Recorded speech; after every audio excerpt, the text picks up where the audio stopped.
Hello, we should be live now. How's it going? Little bit of an experiment on this stream. We are trying to do... Well, I'm going to change this. Have we got a long barrel? No. We are trying to do low latency on YouTube. Someone messaged me being like, oh, can you do low latency? And I was like, I thought I was. I did have low latency on the whole time. And then they were like insistent, being like, oh no, my thing says that you're not. And I double checked, and it turns out I only had low latency on my sort of more spontaneous streams, which I never really do on YouTube very much. Oh, I need to go to Vondel, try and get this mission done. Let's give it a go. Yeah, I never really do it on my normal streams, because I normally schedule them, and that goes through a different setup process on YouTube. And so I saw, oh, I can put it low. And then I thought what I might try and do, just as an experiment really, is try ultra low latency. So ultra low latency has the downside of only being 1080p. So if I look a bit blurrier than usual, that's why we're on 1080p. But it should mean people talking on YouTube, communication should be much faster. You don't have that 30-second delay anymore when people chat. So yeah, we'll try it. We'll give it a go. I'll probably end up going back to 1440p. I think, like, I want to get to the point where I want to sort out my streams, so I'm doing 1440p on both Twitch and YouTube, which I can do now. I just need to, like, work out how to actually set it up. But I should be able to do it. So yeah. But I thought I'd give this a try. See, if this was, like, remarkably better and people really enjoyed it, then we could stick to just 1080p, because I don't think the difference between 1080p and 1440p is all that much. It's like, it's just, you can make the picture look a bit sharper. That's basically it. But we'll see. We'll see how it goes. But do say hi if you're on YouTube, and I will try and react as quickly as I can to any messages I see in YouTube, and then and then we can work out, okay, roughly what the delay is.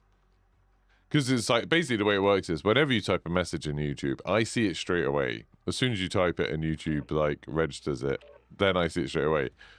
But then if I reply straight away, if you basically type a message and then you sort of count how long it is before I say something about your message, then you can get a rough idea of what the delay is. Like I said, on normal, I think it's 30 seconds. I don't know what it is on low. But now we're on ultra low, so we'll see. Could be a game changer. Could make the streams much better, but we'll see. We shall see. Also, don't forget to like the stream and all stuff like that. All that good stuff. I've got a lot of stuff to do today. I've got a lot of fun stuff, you know, it's like recording stuff for future videos, which is quite cool.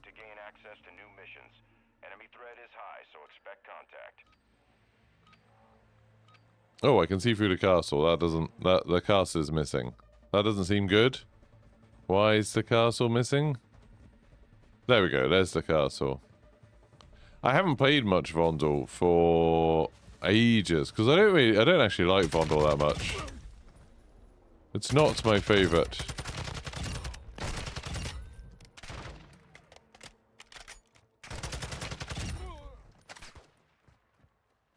It's definitely not my favorite map.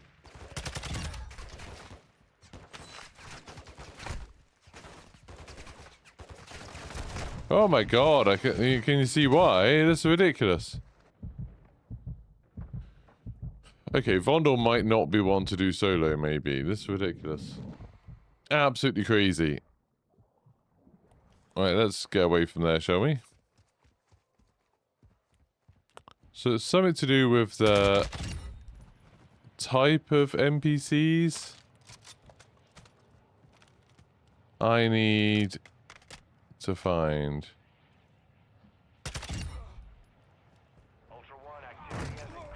Oh, I've run someone over. So I'm looking for bits of paper. I think when I did my video talking about where we can find this stuff, I think I found it over on this side of the map, so we'll go over there and we'll check it out.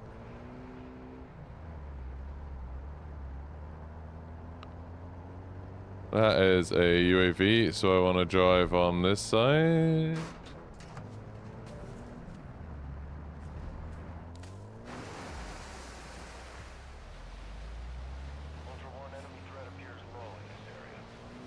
I think I might get murdered here. It's hard to know. But I think that's distinctly in my future.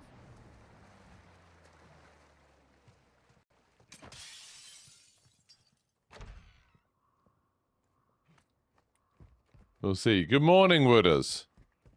How's it going? See, how was that? How was the delay on that? How long did that take from when you said morning to when I replied? I don't think I even saw the message straight away. Hopefully, it was a lot better.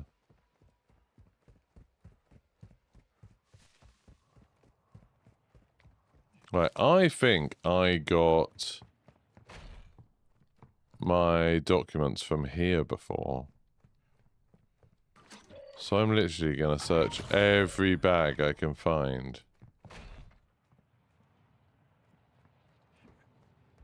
Good. Faster than normal. Yeah, like I said, this is on ultra low latency, so I kind of wanted to know... I'm going to do this, and then I'll switch it to low latency maybe tomorrow, and then we'll see how it goes, whether that's an okay... Oh. I've been disconnected from the servers. Networking is offline. I mean, networking's not offline. What? Can I reconnect? That's ridiculous.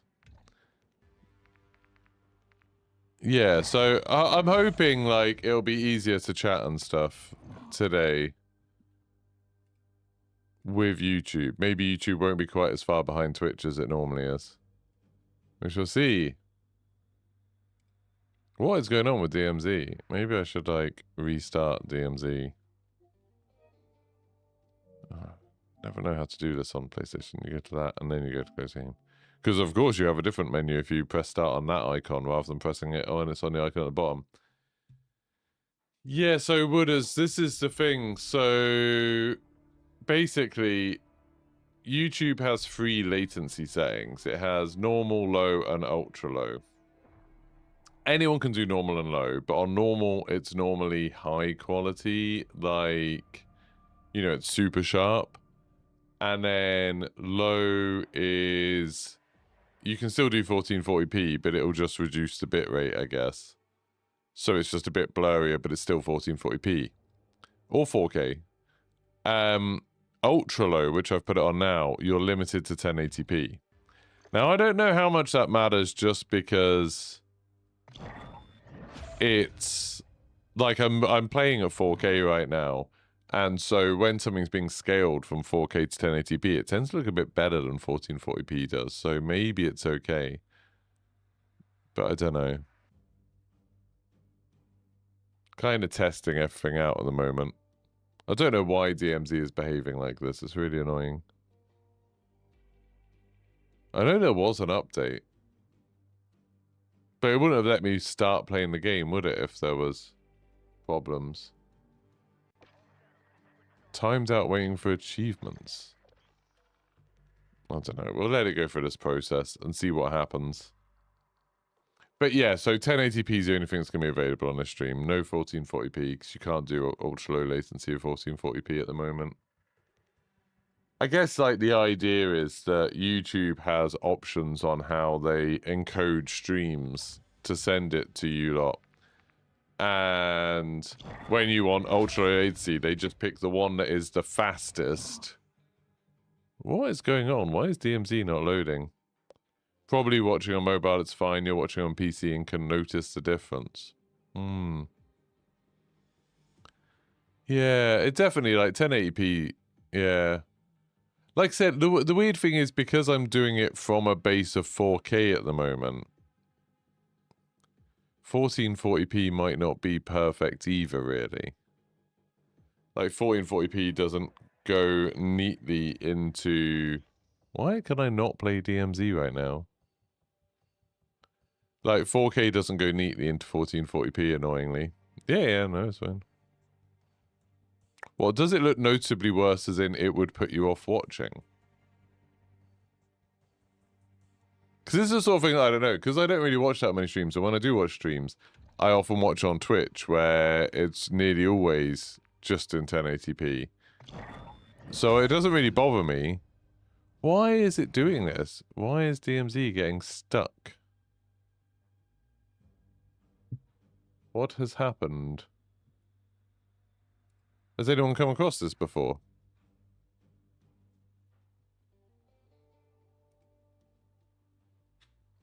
Again, I don't normally play Call of Duty on PlayStation. I haven't had this for the last few days that I've streamed on PlayStation, but...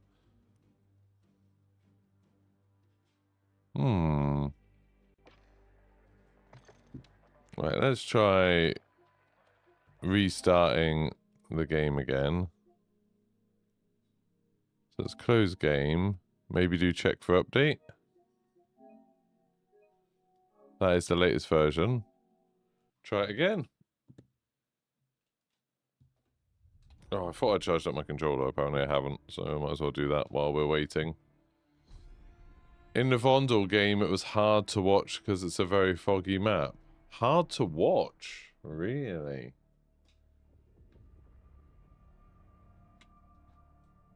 That's quite extreme. Let me have a look back at it while I'm trying to get this thing.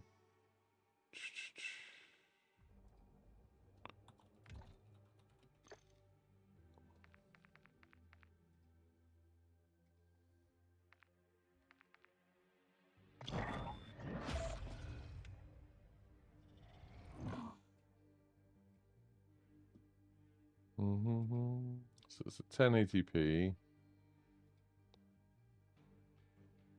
Is that hard to watch? I'll put it on my 4K display instead of this little sideways one.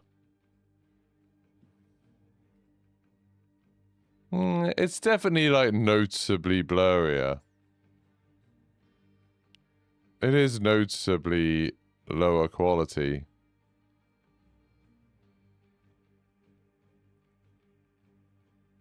I personally wouldn't say hard to watch. I think that's maybe a bit extreme, but it definitely, like, yeah, it is blurrier.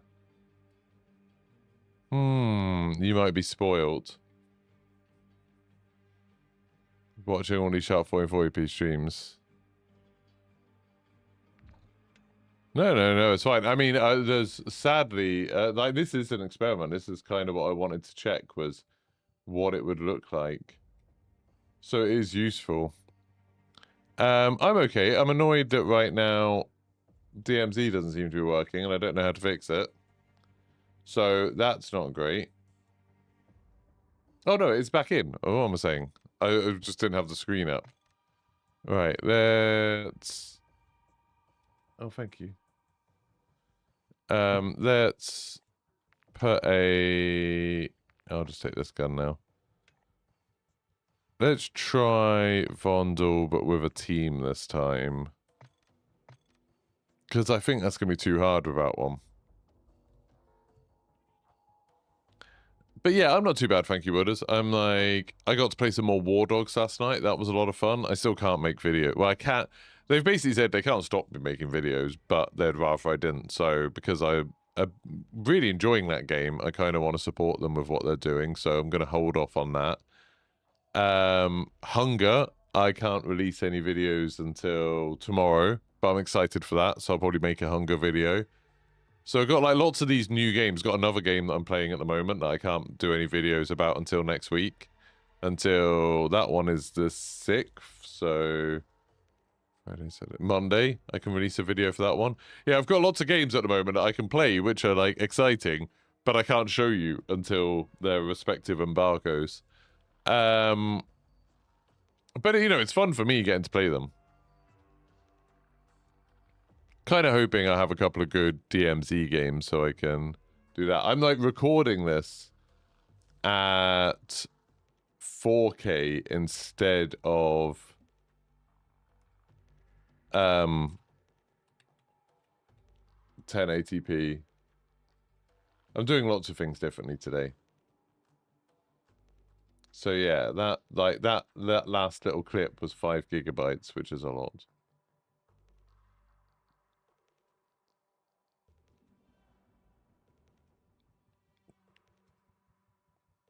A lot of hard drive space for that. Nice to see new games coming out. You're convinced War Dogs will come and go pretty quick, like Grey Zone and other shooters that came and went. Have you played War Dogs yet? Because I think I kind of felt like that until I played it. And now I've played it for a couple of evenings. I think they're onto something. I think in my mind, War Dogs is going to be a bit more like maybe a slightly more popular version of Armour of Forger in terms of, you know how Armour of Forger like blew up for a few weeks and like loads of people were streaming it and making content on it and playing it, and then it kind of simmered down a little bit. I can imagine War Dogs being at least that popular because it's like, it's really exactly the sort of game I've seen a lot of people ask for, where like, yeah, it's a bit like Armour of Forger, but it's a lot more accessible and a lot less boring. There's a lot more action involved, but it still has a lot of the kind of strategy and a touch of the realism that makes Armour of Forger more appealing. And then it's like Battlefield, but with a lot more depth. And that makes it, at least to me, more replayable and more interesting. That's nowhere near as arcadey as Battlefield is. And the money system they've got in it is so clever.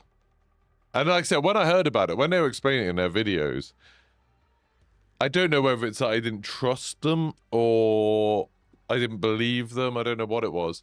But when they were talking about the money system in their videos, I was very skeptical. And I didn't think it would work. I didn't think it was something that I would care about.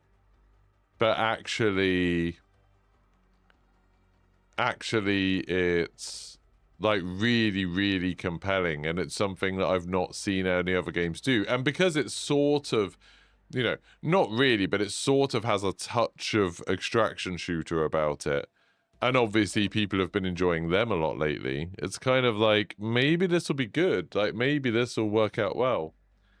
It's been in a closed playtest, Wooders, so like you can apply to be in it and they just invite people. It's actually not creators. Like, they've been specifically being like, oh no, we're doing this to test the servers and stuff like that.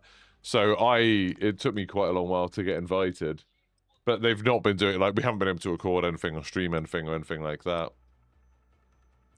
But yeah, so like, for anyone who doesn't know, the way the money system works in War Dogs is like, you, as your account, have an amount of money.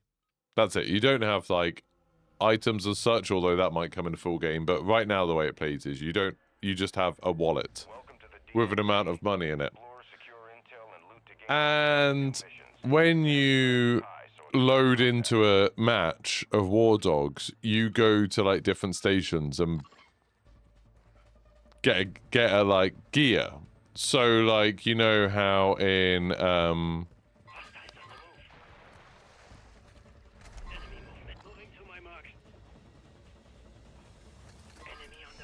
you know how, like, in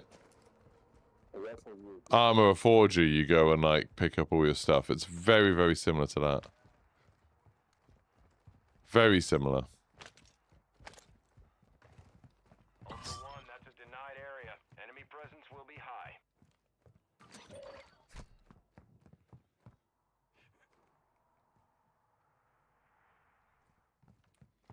Yeah, very, very similar in lots of ways.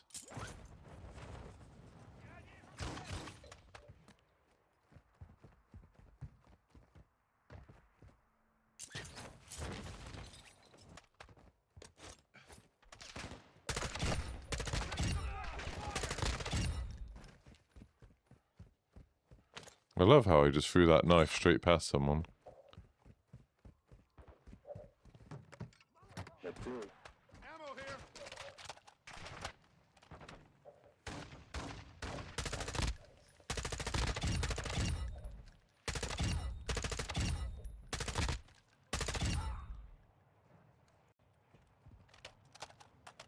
What are these guys doing?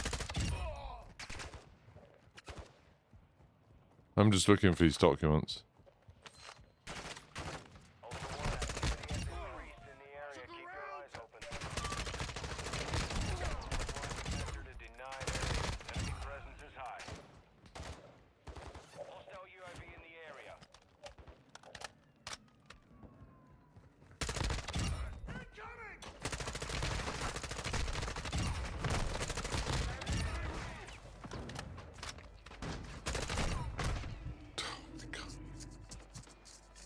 What are these guys doing? I don't understand what he's saying. No, so you don't start with any loot. You just kind of... You just kind of,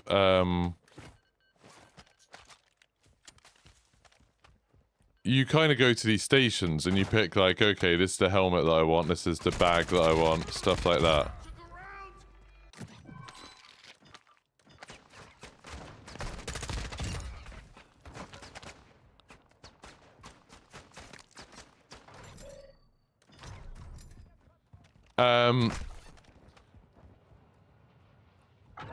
Yeah, you pick all stuff like that. And each thing that you get has a cost.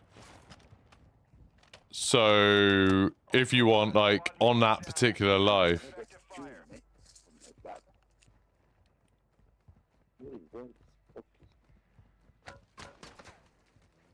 I got you.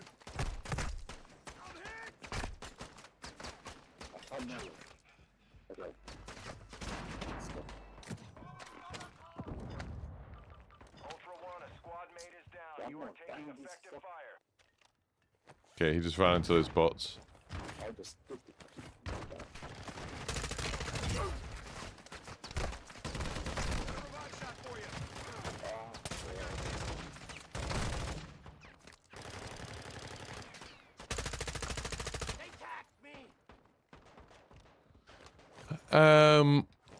Yeah, so sorry, I'm getting distracted by playing the game. So you get, like, these loadout stations, and you choose, like, you know, your helmet, your bag, your gun, your attachments, your ammo, your... And, like, you literally choose what magazines you want and what bullets you put in them. And all of that stuff. And then you go out and do a life. And then the way you get more money is by doing stuff that's useful for your team. Why is he shooting? So you, like, staying in the zone that you need to capture, that will get you money. Killing enemies will get you money. You can do things like... Oh, that's nice, actually. Yeah, killing enemies will get you money, rezzing people will get you money, like, transporting people to and from the actual battle zone will get you money because it's quite a long way and there's, like, vehicles and stuff that also cost money. And so there's, like, this incentive to every life to try and make your life worth it because there's a constant counter in the top that's like, hey, you haven't, like, it'll be like, oh, so far in this match, you are...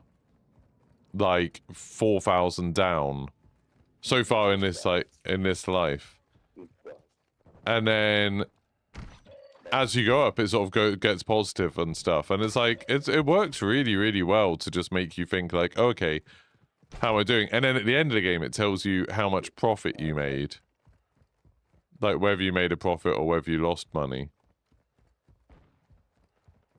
Okay, these guys are not doing anything. I need to go here. Moving here. Yeah, so you, at the end of the match, you find out, like, did you make money? Did you lose money? Stuff like that. And, yeah, it's, like, really compelling to just be like, oh, like, I'm gonna buy this super expensive loadout and then try and do this, but then I need to stay alive because if I die... It's gone.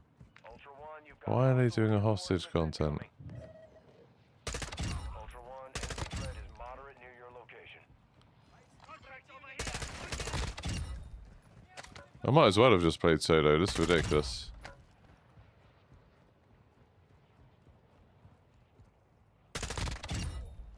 Ultra One, you've got hostile reinforcements incoming. Ultra One, actual. UAV is returning to base.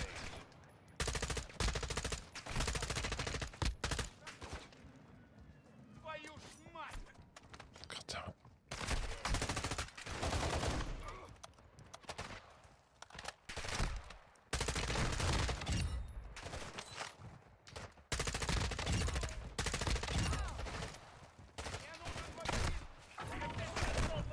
Ultra One, be advised, enemy attack helo is heading your way.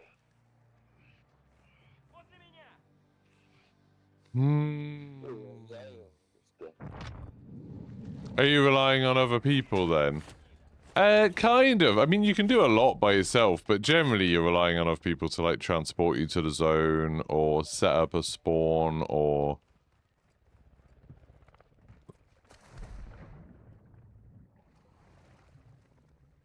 like, do something like that.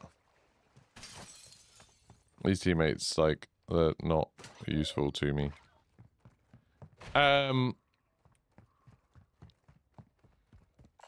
like, there's a lot of different things that people can do that can help you. But you can, you know, you can just load up with a gun. Ultra One, your squad is separated. You have to stick together. Yeah, I would like to be together, but unfortunately...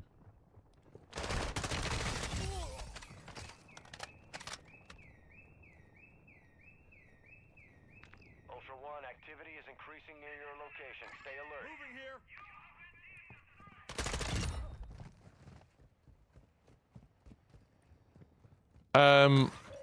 Yeah, you're not really like... Yeah, if you want to just load up with a gun and go kill people, you can do that. That's absolutely fine. That works. Ultra One, ISR's located target Bullfrog on your TAC map. He's transporting a valuable weapon case. You're clear to engage. I'm looking for these bloody things. Oh, there's people on this rooftop.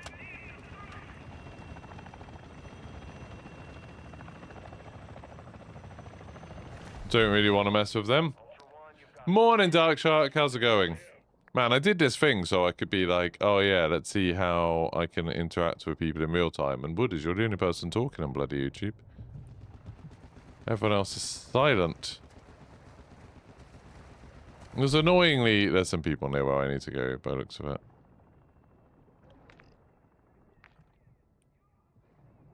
Ultra One, enemy threat appears low in your Yeah, there used to be some caches down here. That's where I got a load of the objectives for this mission done before. Don't know if they're still here. Or how to find them.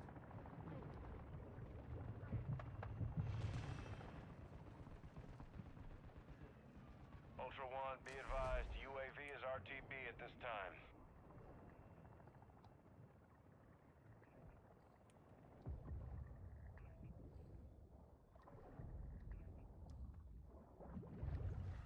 I swear there used to be a load of caches here.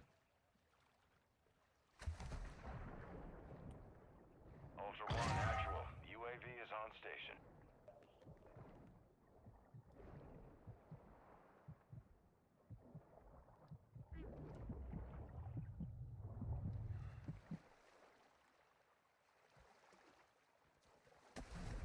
Didn't there?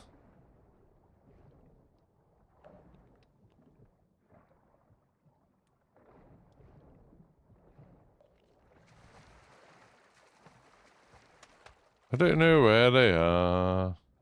Is that one? No. Ah, there's one. Let's get some health back. Let's have a look. Nope, nothing. Great. Bridge stash key.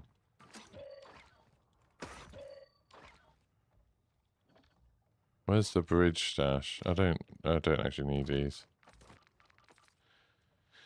E5. Oh, it's all over there. God damn it.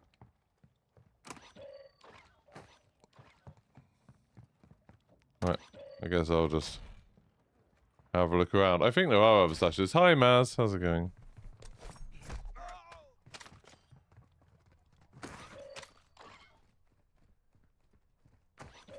There's weird, like, fringing in this game on PlayStation. I think because it's trying to run at, like, 120 frames a second or something, maybe. No, just normal documents. He's killed, shockingly. I'm not going back for him. I said where I was going. Morning, Philip. How's it going? Yeah, people who are chatting on YouTube, pop a plate in. I mean, I think I'm going to die here anyway. My teammates were not quite as helpful as I hoped they would be.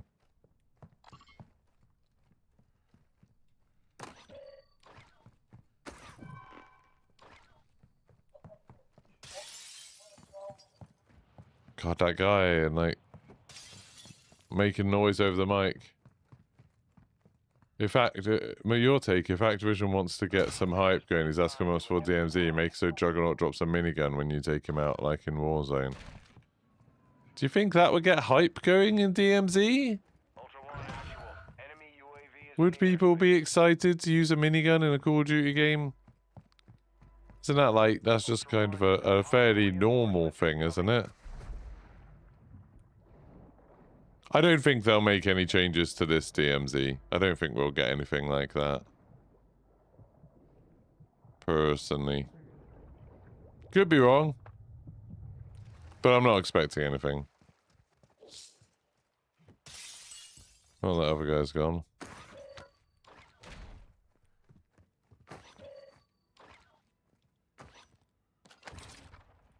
I could go over to Zoo and try and do that. I've only got 6 minutes left.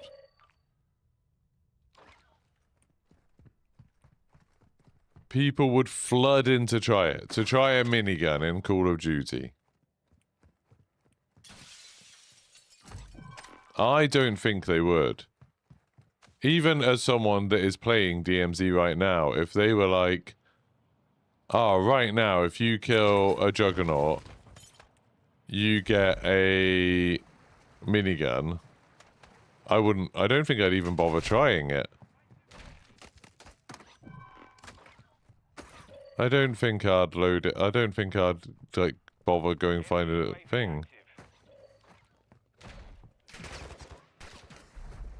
I really thought there was another stash somewhere here. It's really disappointing. Ultra One, enemy threat appears low in this area.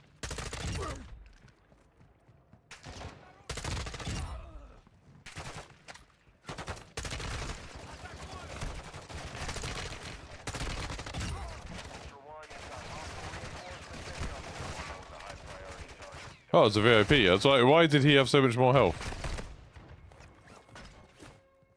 Ultra One, depositing cash at a dead drop will fast track your weapon recovery.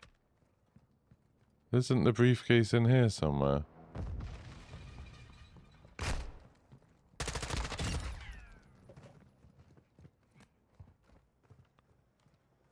For some reason I thought the briefcase was in here. What's it say? Briefcase left in the exhibit restaurant. Where the hell is it?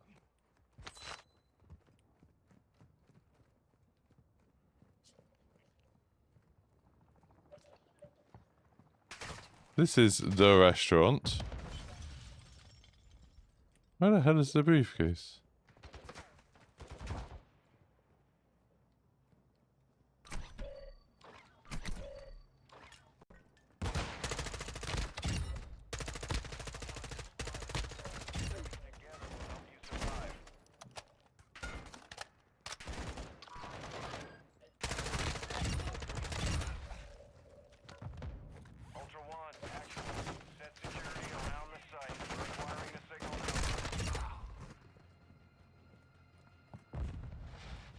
Right, where the hell is this briefcase?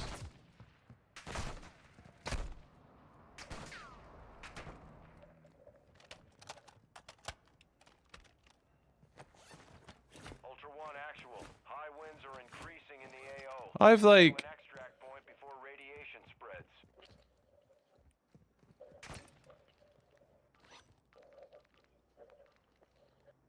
I6. Am I in I6? Oh, I'm not in I6. Oh, it's like exhibit. It's all the way over there. Ultra One, be advised, an operator in your area needs medical.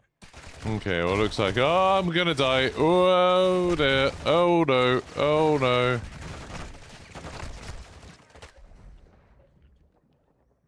Okay.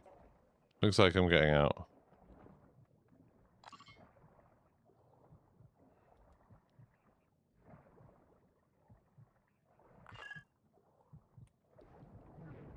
Ultra One, be advised, threat level is high in this AO. Expect contact. I honestly thought there was something here. I thought there was another... Oh, is that the one I've already looked at? That's the one I've already looked at, isn't it? SAM site is online. We control the airspace.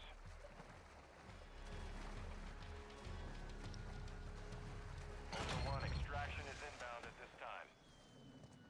Oh, there is one of these boxes here. Dino Force inbound for extraction. We're 2 clicks out.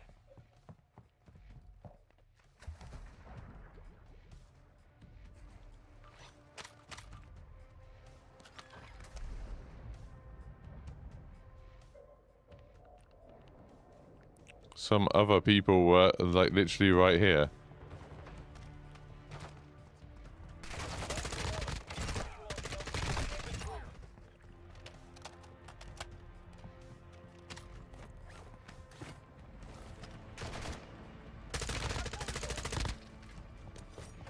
Oh my god, that was my last knife!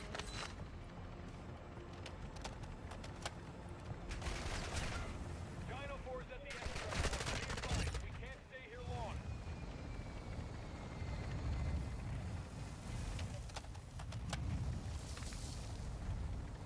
Is he coming? He's got 20 seconds. Nope. He's over there. Why did it say he was there? That was weird. So he kept pinging this exfil, but he's on the university roof. Good. I'm glad. Should be a one-shot minigun and you in God mode and flying bikes with homing missiles. Yeah, that would be great. Hey, Finley. Remember when they put Godzilla and King Kong in Warzone? Yeah, that was cool.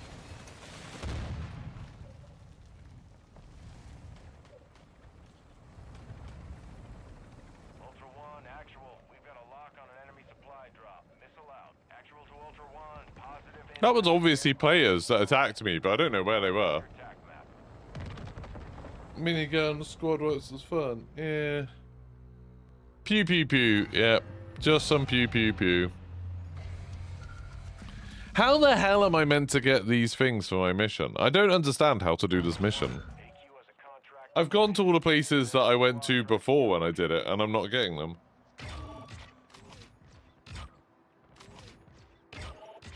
Squad is separate. Ultra One, actual. I'll show you in a second. Let's watch this guy and see what he's doing.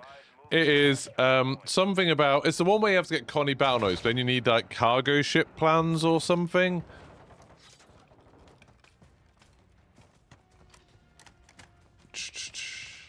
But no, that's not right, Wooders. They do drop from normal enemies. Did they do an April Fool's event?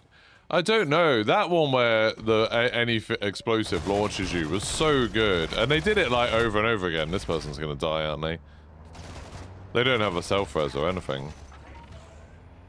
Actual to Ultra One.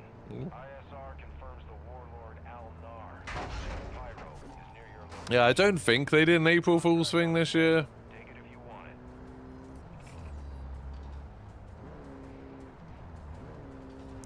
I wonder when they'll talk about what's going to happen with Warzone with the new game. Because they literally, as far as I know, they haven't mentioned Warzone once. In all of the talking about Modern Warfare 4 and DMZ. Which is wild, isn't it? Like, what a crazy thing to just, like, not mention your most popular mode. Impact aircraft That's been running for, like, 7 years. attack map. No, it's not been more than 6 years. Yeah, it has been 7 years. God. That's wild. To just be like, yeah, we're not going to talk about that. Maybe they'll do a big reveal at some point. Ashika Strongholds or the Albagra cargo ship.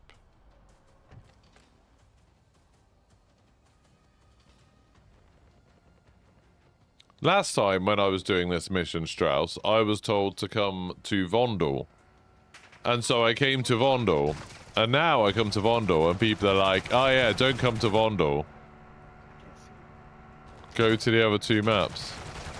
He is dead. He should have left when I left, really. I think. That's quite exciting.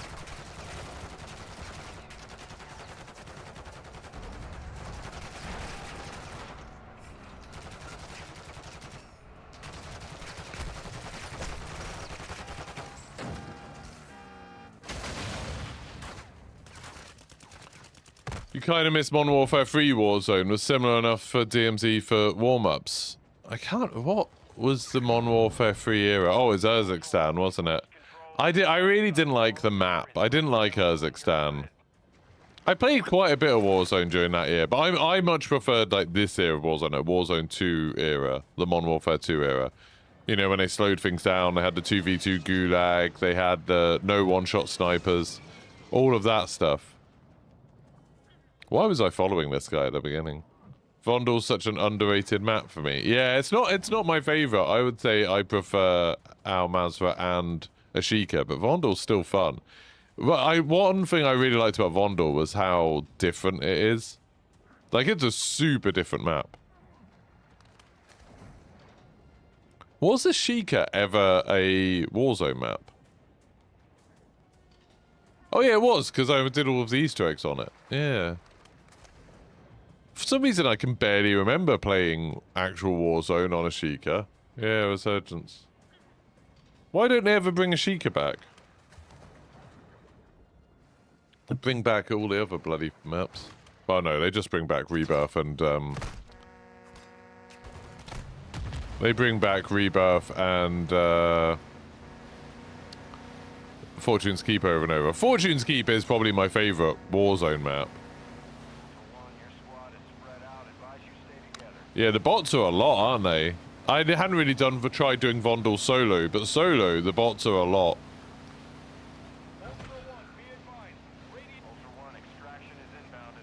I think my problem with Vondel is that it feels a little bit more random. Like, fights are a lot more brutal, where it's like one team spots the other team first, and then it's like, everyone's dead. And it's like, that's quite good in terms of you can sometimes get some easy kills on it, because like, you know, is that team still chasing him? Just because the, you know, sometimes with RNG you can get a little bit more. Oh, he's dead to bots. After all that. Oh no, he's got a stim. I can't believe this guy's still alive, if I'm honest. Ultra One, Dino 4, we're standing by. Get to the extraction point now. I mean, he can definitely make the distance. It's just, is that other team not going to be there?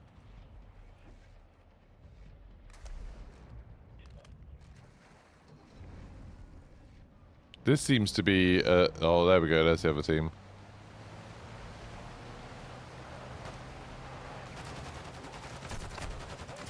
There he goes. I mean, he tried.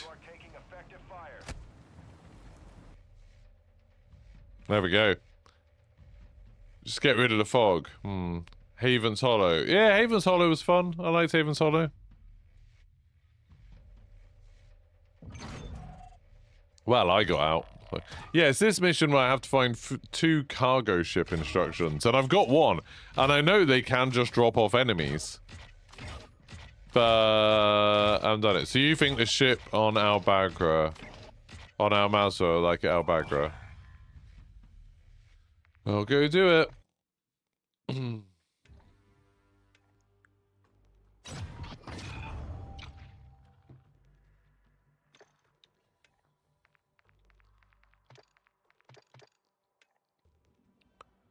Let's try it. So back to our Masra. Come on. I need a lethal. Need my trusty knife that I'm very bad at throwing.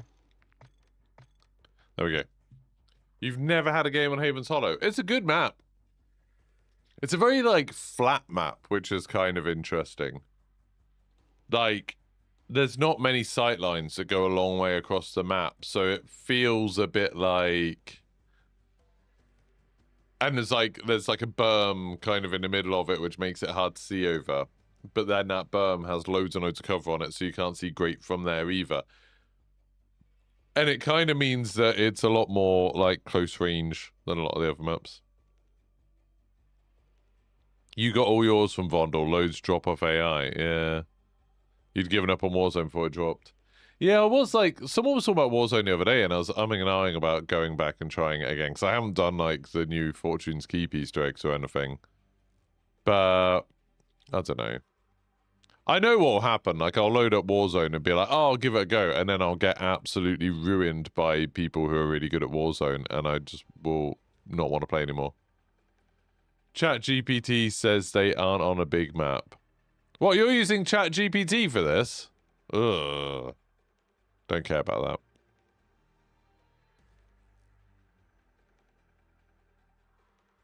Hardcore. I trust Hardcore, who plays DMZ, over ChatGPT, who doesn't know what the hell it's talking about. Be interesting to see what other maps we get for Modern Warfare 4 DMZ.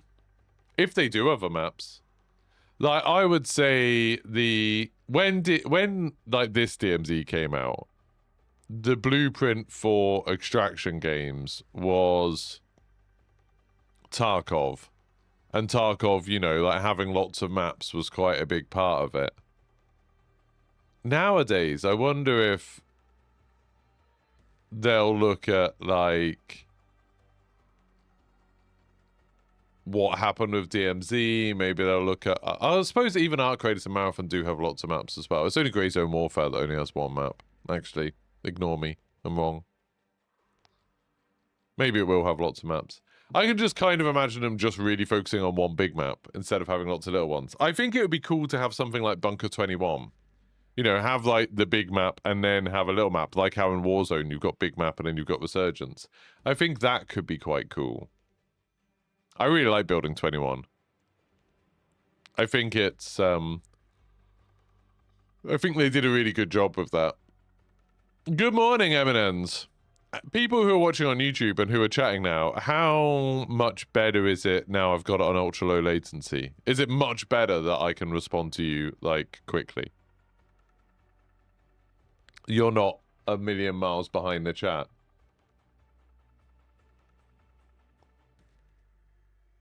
Testing latency. See, I can say that. I mean, you can see it as soon as it comes up on the screen, really, can't you? The latency is set to ultra low. Ultra low.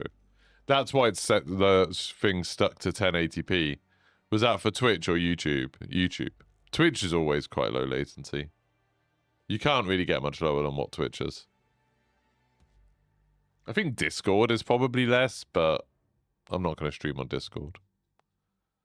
I'll be able to ignore you much sooner. I'm quite good. I don't really ignore many people.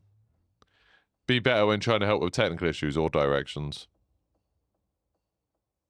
Or directions when people are like, oh, why is this so much lower down?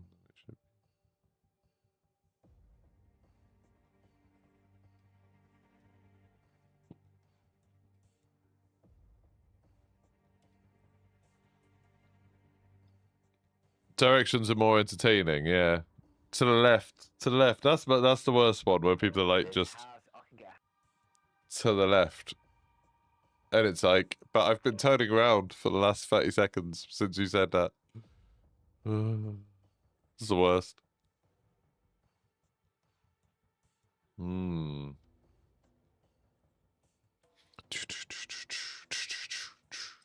My stream yesterday got demonetized because I put that cat song in it. The meow meow meow meow song. That apparently gets you demonetized, so I've had to get rid of that button. It just boggles my mind, Finny, that people can't be like, like, on top of that building with the red door. You know, people can't say things like that. Instead, they're just like, ah, it's over there. It's to the left. It's like, what? Yeah, that doesn't get me demonetized. Welcome to Al Mazrah. Well, that is a floating bundle of drugs. Gain access to new missions. Enemy threat is high. Well, luckily, I need to go to... There we go. I need to go to Albagra Fortress, to this cargo ship. Moving here. How convenient that I have spawned on a boat place. Right, there's a boat there. Let's go. Oh, cool. Have you noticed that my free plate vest that I got in the last map has just disappeared for no reason? Isn't that fun? That's exactly what I wanted. I'm really glad that I went to trouble of getting that free plate, and now I don't have it anymore for literally no reason. If you exfil, you get it back. It'd be a lot easier to exfil if I had the free plate vest. Wouldn't it? That'd make that more convenient for me.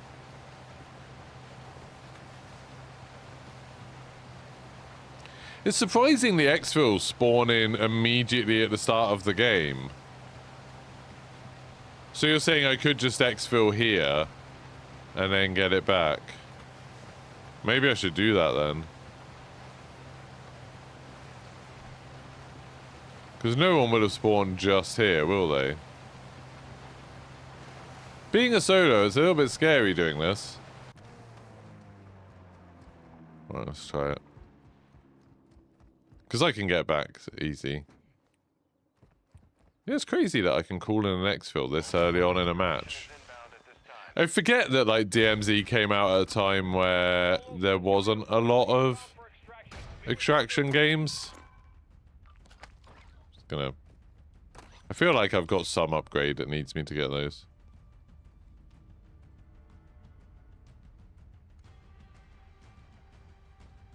Haven't seen that bug for ages. Lucky me.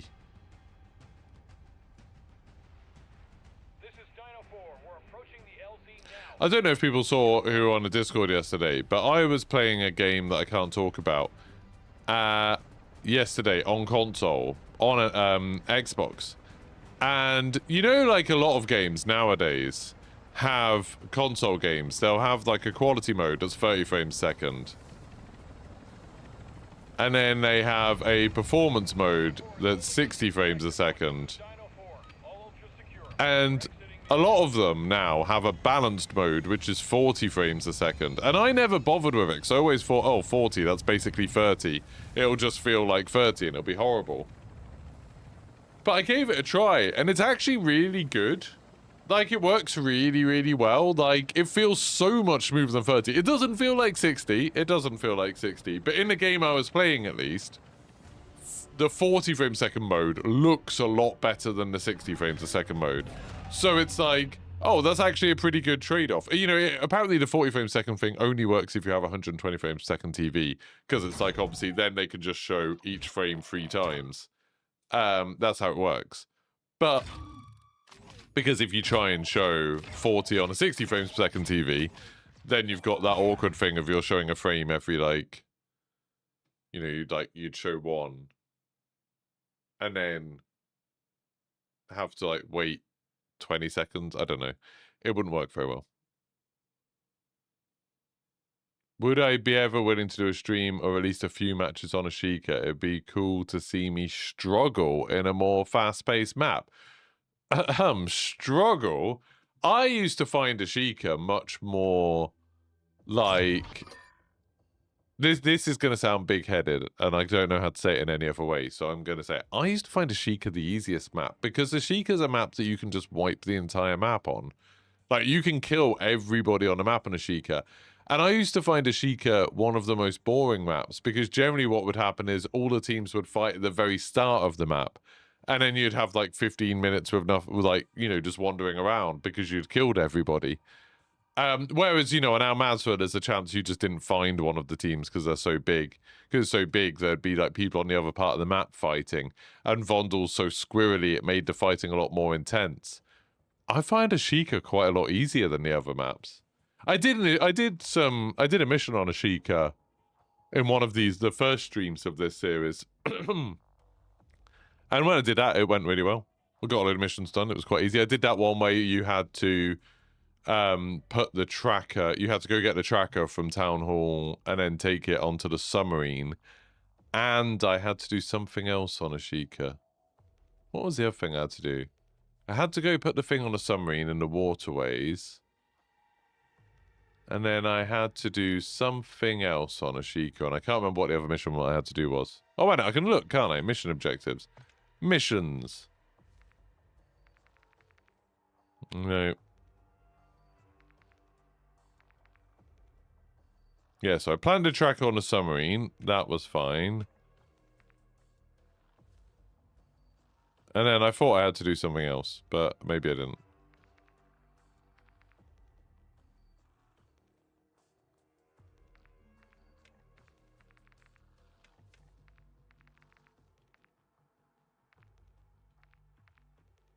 I really thought I did another mission on it. Maybe it was just killing 5 Connie soldiers or something. I thought I did something else there, but well. Right, have I got my free plate now? Yeah, I do. Right, let's go back into our mouse. God, this game's glitchy. Might be in the previous tier. No, I didn't have to kill the bomb maker. The bomb maker where you used to be able to just do it with a precision airstrike, didn't you? And just blast him from the outside. Cyberpunk has that with PlayStation 5 Pro. Looks amazing because it's max ray tracing. Yeah, I was really surprised at 40 frames second mode. And I was saying in the Discord yesterday, if GTA can do that, like if GTA 6, I know Digital Foundry did that thing the other day saying they're pretty sure GTA won't have a 60 frames second mode on any of the consoles.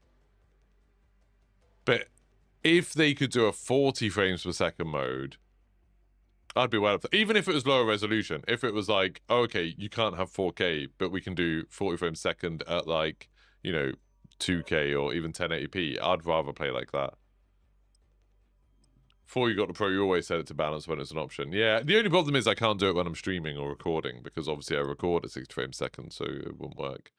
The only way it would work is if I record at 120 frames per second, which YouTube doesn't support 120 frames per second.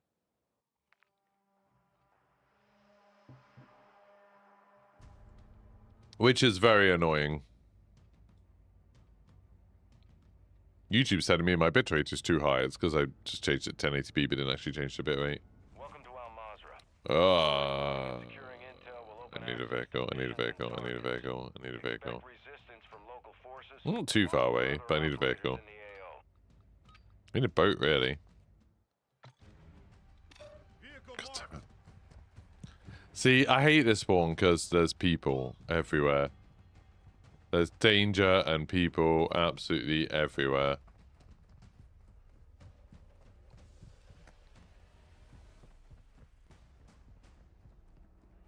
But yeah, when I'm playing in the living room and I'm not recording or anything, I'm definitely going to use balance mode. It's so good. I think for this game that I'm recording stuff for now, I'm just going to use quality mode.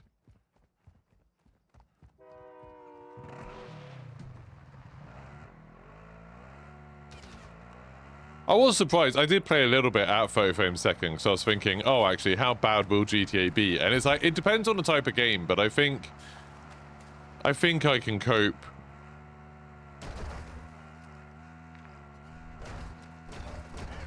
Okay, I'm not doing a great job of driving.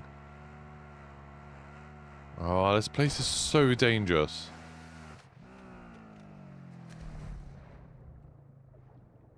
Black Flag has different modes for base PS5, and PS5 Pro always targets 60 frames per second with different upscaling. What, so you can't choose to do like a 40 frames per second mode on the PS5 Pro? They had I was talking about that the other day. There was some game, wasn't there, of the PlayStation 5 Pro. That someone seriously bloody beached at.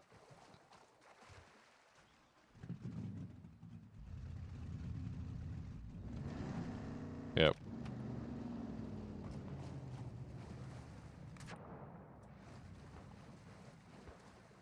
Looks like I'm going for a swim. I have a one plate again. Oh, good. Who was it who said, oh, just exfil and then you'll be fine? I do have a one plate, you're right. At least that's actually a good thing to notice, because I can just go over to all of these and see if I can get a free plate out of one of them. Most people who complain about 6 frames per second only know it's most less because it's told it is. Oh, I don't think that's true at all, Finley. I don't think that's true. To me, like, the difference between 30 and 60 is super obvious. And even the difference between 40 and 60, it's like, don't get me wrong, I'm saying 40 is a good compromise, but it doesn't feel like 60 to me at all. Like, 60 just feels so much smooth. I think the difference between 60 and 120 is much harder to notice. I think that's much less significant.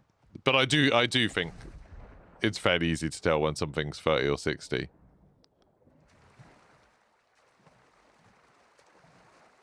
Especially with some types of games, like with driving games or FPS games, it's like super obvious. Ultra One, activity has increased in the area. Keep your eyes open. That's literally one of the things I need. Get those objectives to a dead drop to secure faction mission. That is one of the things I need. Where's the nearest dead drop? Where's the nearest dead drop? Chat, dead drop, please. Chat, dead drop, please. Under 60 hurts your eyes. It's just like you have to get used to it. Like, if you play a game in 30 frames a second, I reckon after an hour or so, it's fine. I saw a video where someone was talking about that, and they were saying about how, like, they were jumping between playing stuff on, like, modern things and older consoles. And then they were like, they suddenly found that, like, oh, they didn't actually care about stuff being in 30 frames a second after a while. Like, it ended up being okay. And then they would go back 60 frames a second, and it would suddenly feel amazing again. And they were like, you can keep doing it. Like, it doesn't stop from working. You can just keep on doing it. You think Albagra... Where is the dead drop here? Is it, like, there? Oh, mother! Yeah. Well, it looks like I'm swimming. I mean, I'm gonna get sniped, so it doesn't really matter, does it?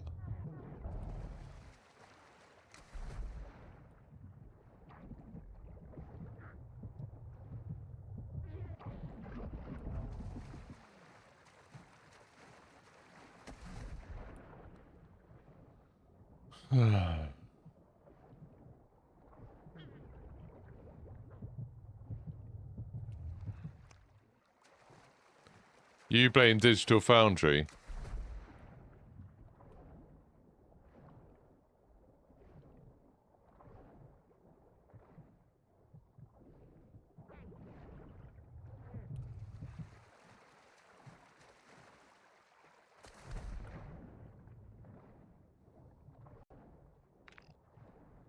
I've got so far to swim. Oh, well, I've got 20 minutes to do it.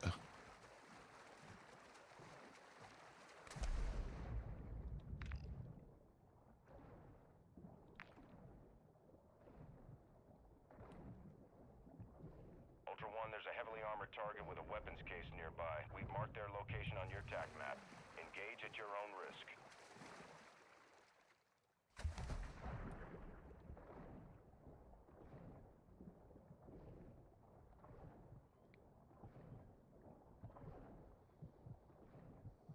The Pro has 3 different modes, 60, 30, and 40. Difference is Pro has extended ray tracing in all of them. Why does the Pro have a 30 frames per second mode then? If you can have extended ray tracing in 60, why does it have a 30 frames per second mode? What's the point?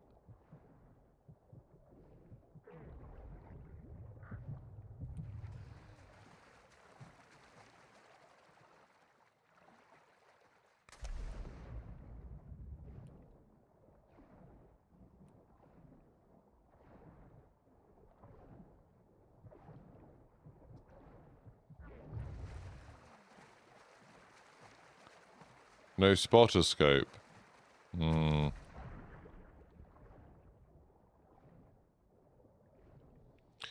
But hardcore, I've already got one, and I only need 3. And I've already actually done one already, so I might as well drop these off before, rather than risking it, mightn't I? Like, I'll go back, for sure, and try and get more. Ultra One, enemy threat is moderate in the AO. But there's no sense in me not dropping this off. Like, I'd be risking it, especially when I've got a 1 plate.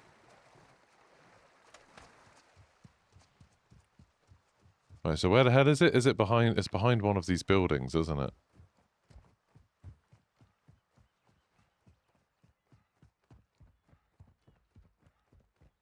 Is it this one?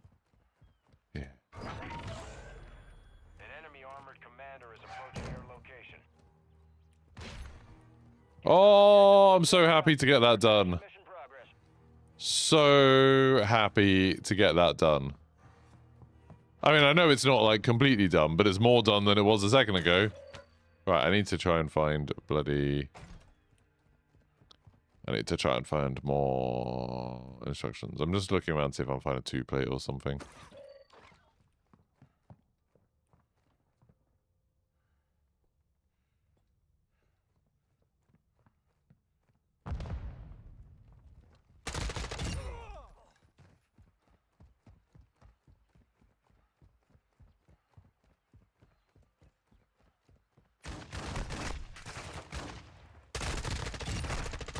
What the hell's going on here?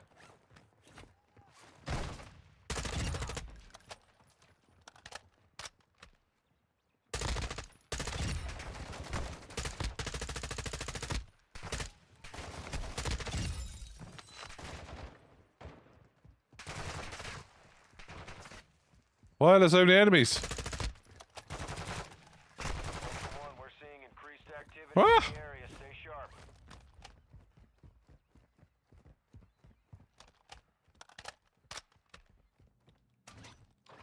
Someone's already been here.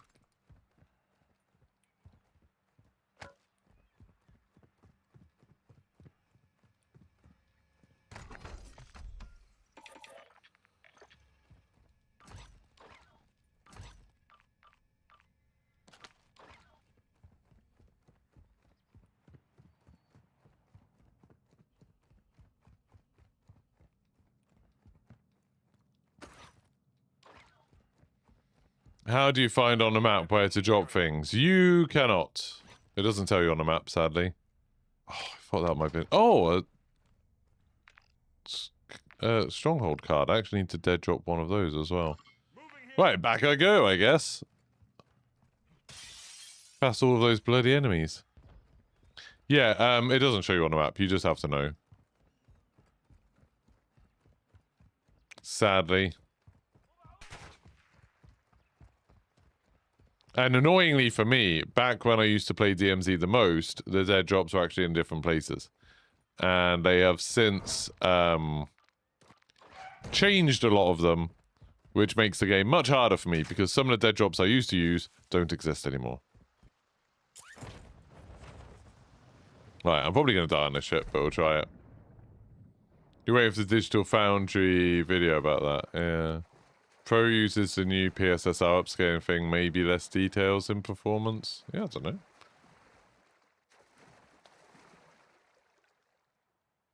Don't know.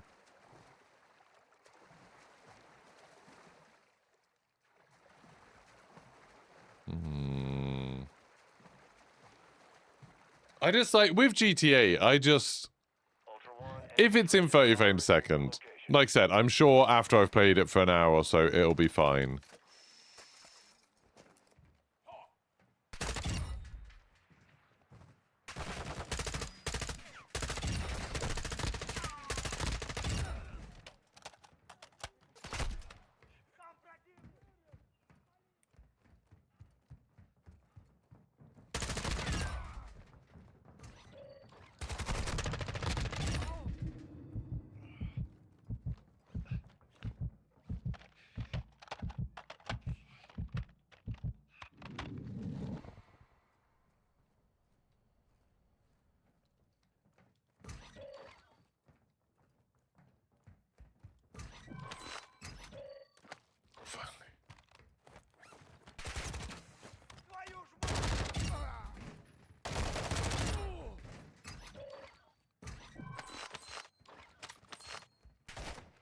Normally, I would quite like that signal.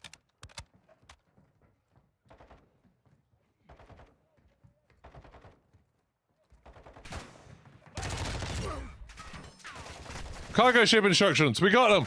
We got them, everybody. Oh, yeah, whoever called that map hardcore, you're a legend. I know if people did too. You wonder if GTA would be designed for a TV game or more like a movie with then a monitor up close game. What would be different about that? Is War Dogs seem like a good game that has staying power? Will it fade away? I think War Dogs... A staying power is such a hard thing to say because I tend to move between games quite quickly anyway. There's not many games that I play for a very long while. I think War Dogs feels like something quite different to other first-person shooters. And I think it combines a lot of the best parts of, like, Battlefield and Armor. Oh my god, I can't believe I've got that done. That's taken so long. That's a good feeling.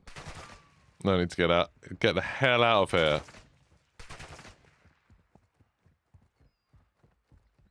Yeah, it combines a lot of the best parts of games like Battlefield or Armor Forger and Squad and stuff like that.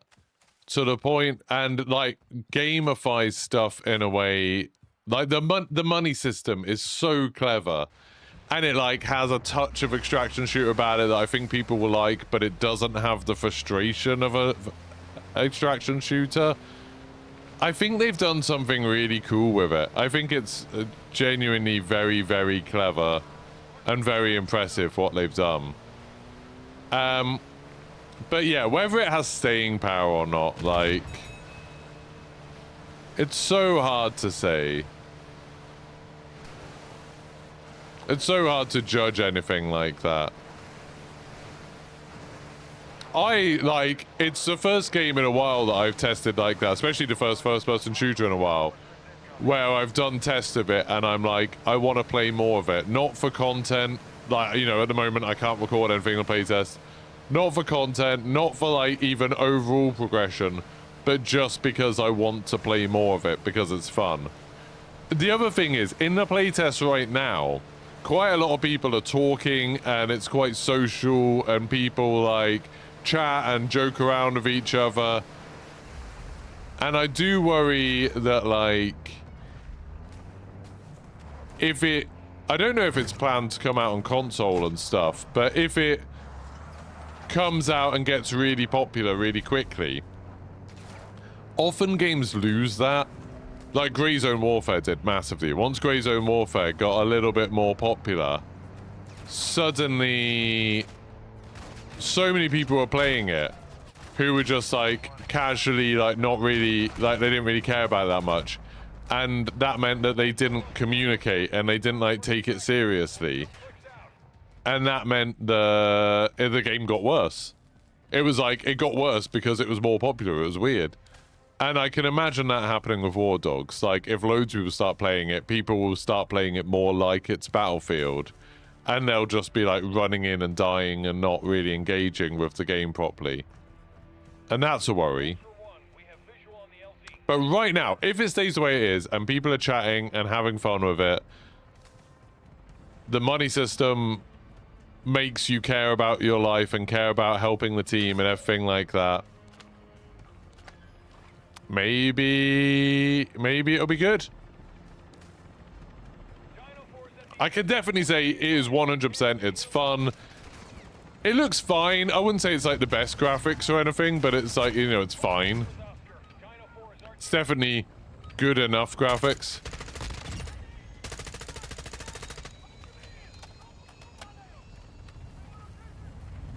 I think my complaint so far would be the map doesn't work the way I thought it did, and the map is less interesting than I hoped. And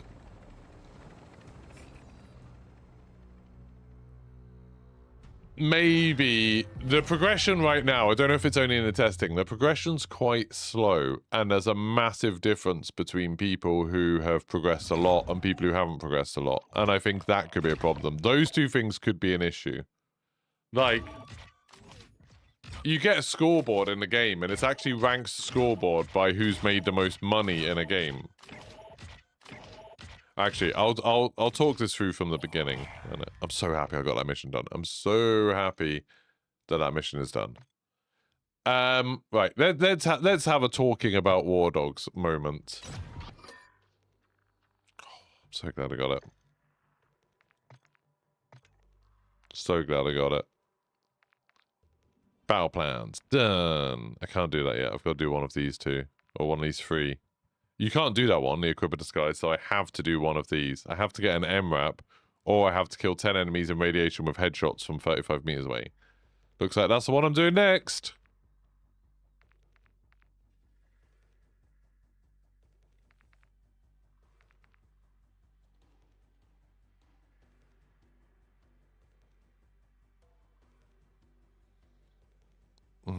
Stupid Fondor one. Have I got a better one?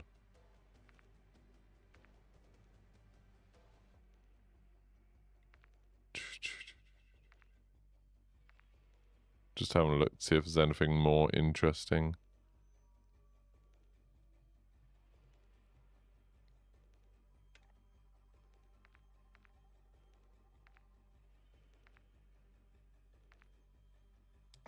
Just do that one, I guess. Right, so let's chat about it. Okay. Let's chat about it. So, for anyone who doesn't know, War Dogs, new first-person shooter. It's in testing at the moment. We're allowed to talk about it. Can't show you anything yet. It, basically, on the map is really big, and there's 3 teams spawn at bases around the edge of the map. And then in the middle of the map, there's a big circle, and there's like 4 big towers in it that you can capture. And the idea is that everybody spawns, gets in helicopters or trucks or whatever, and then gets into that zone.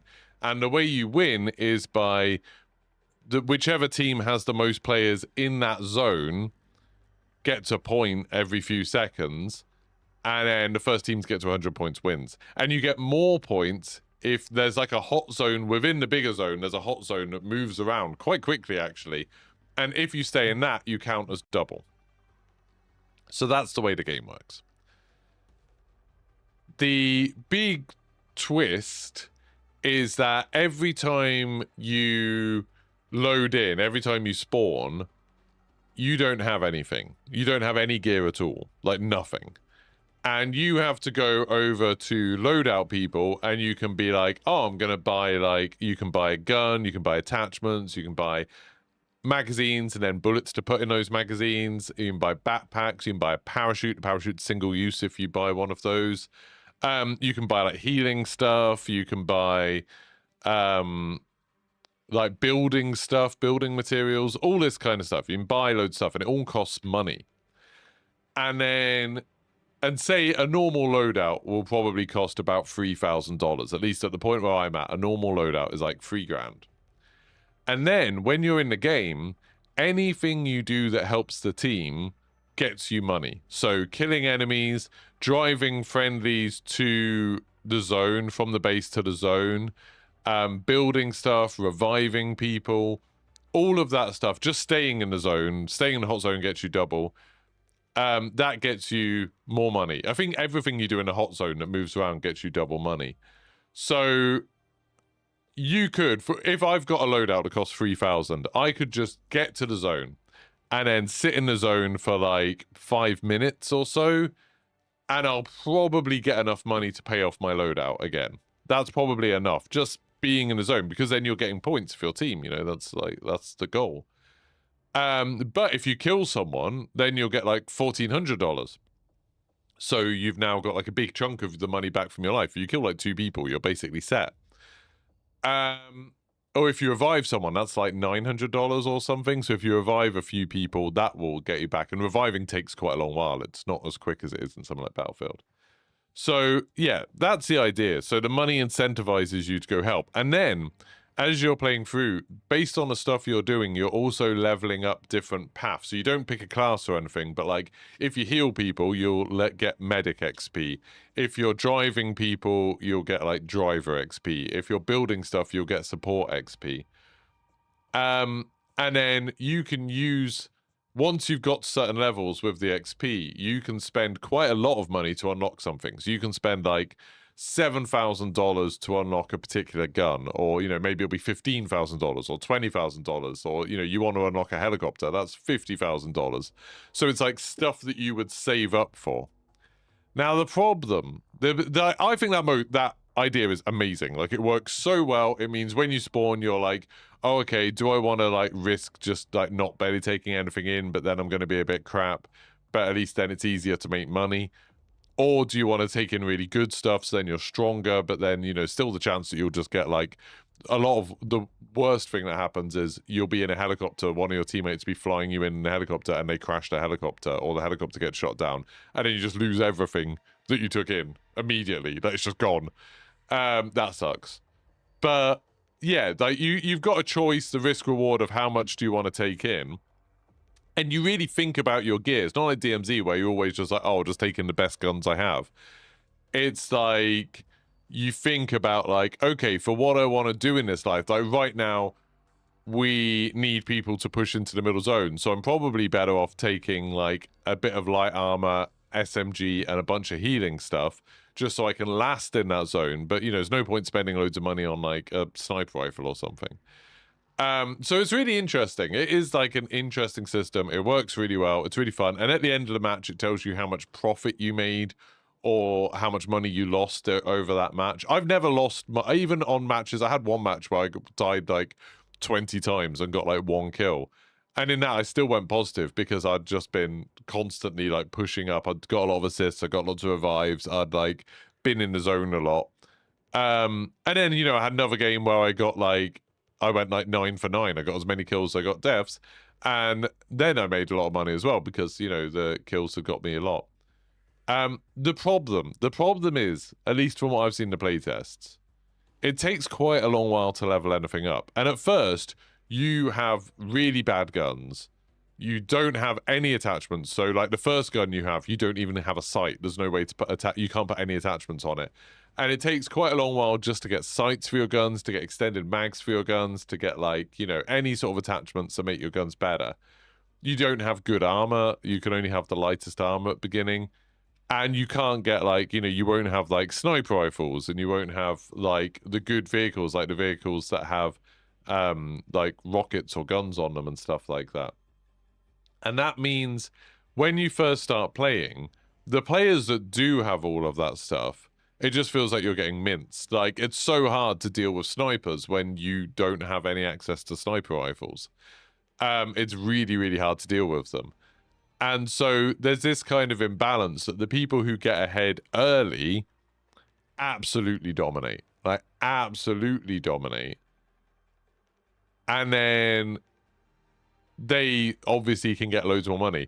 So, like, in nearly all the games I've played, the people who have made the most cash are people who are just flying the helicopters backwards and forwards. People who fly helicopters backwards and forwards all game, because you can get, like, like the bigger helicopters, you can get like 14 people in a helicopter, and each person you deliver to the zone gets you $250.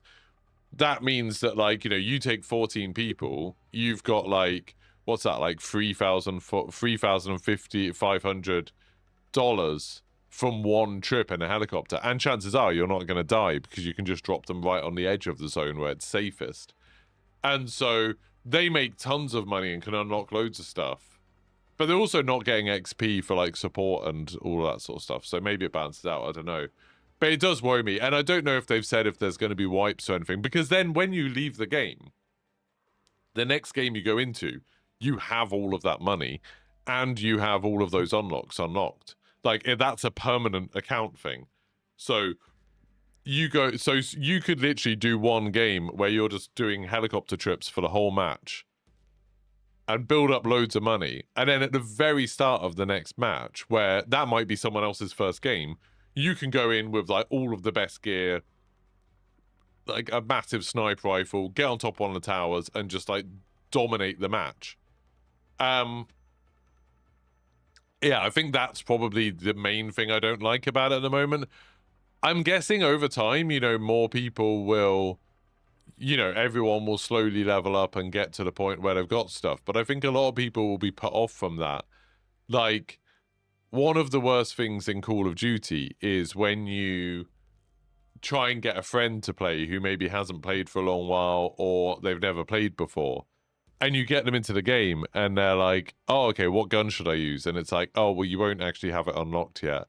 And then when you do get it unlocked, you've then got to unlock all the attachments to make it good. Until then, you've just got to use something crap. And in Call of Duty, at least it's not so bad that, like, the basic guns are normally pretty good. You know, the M4 or whatever that you start with is pretty good. But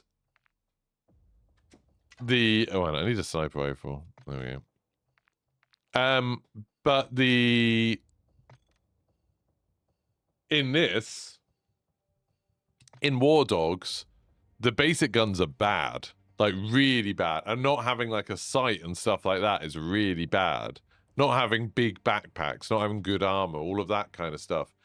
And so it's going to feel quite punishing for people's, like, first experience of the game is going to be, oh, you get in and it's like, you're so weak compared to everyone else.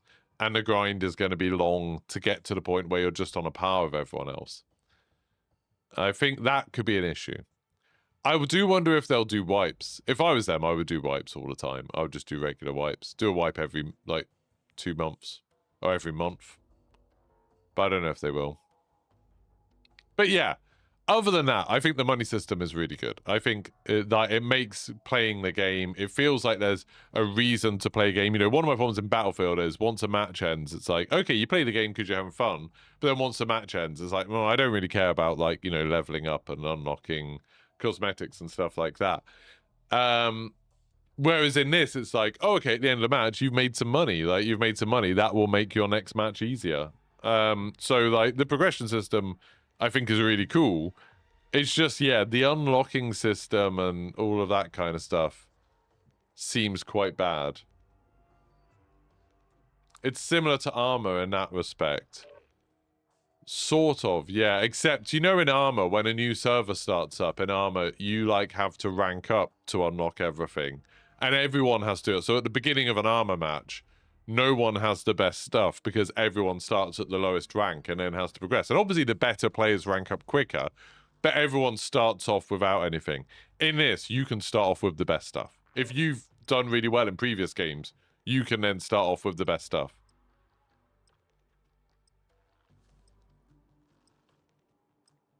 Yeah, hardcore. And I think War Dogs is like that, but way more extreme. Like, way more extreme.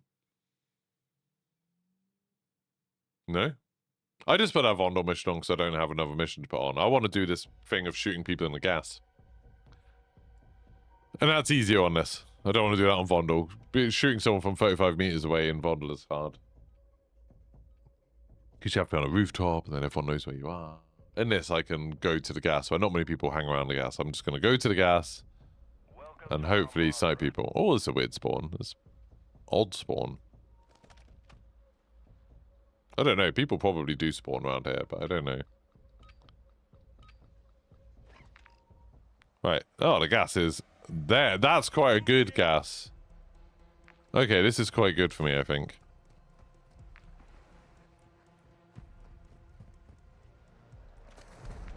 Because hopefully I can shoot people who are in there quite effectively. That's a wild place for that helicopter to spawn. Isn't that a weird place for it to spawn?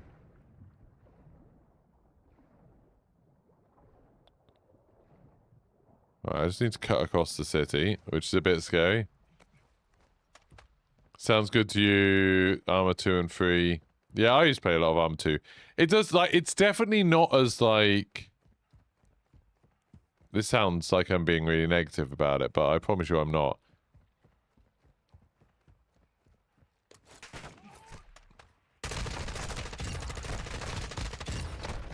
Oh god, I'm gonna die! Oh god, I'm gonna die! That wasn't great.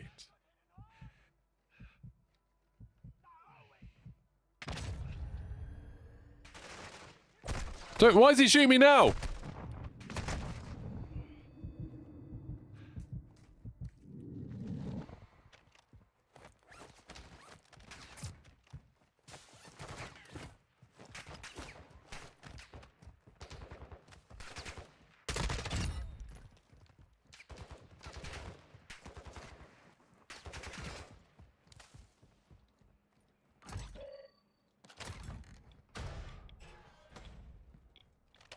Well, I'm hoping. Ultra One, activity is increasing near your location. Stay alert.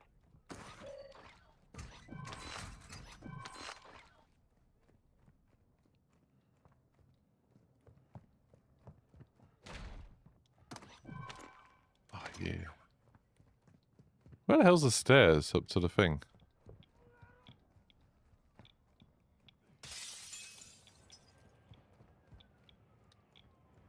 Just climb the outside of these. My god. Yeah. I haven't played the Red Tech expansion. I do not know if it is good. Oh, I was really hoping. Oh, is that going the gas?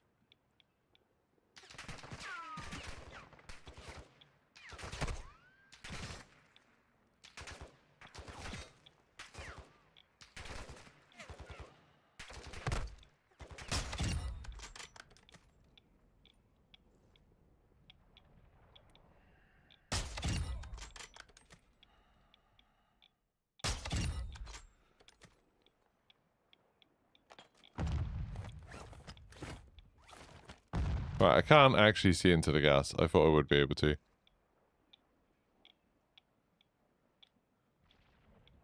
So that's annoying.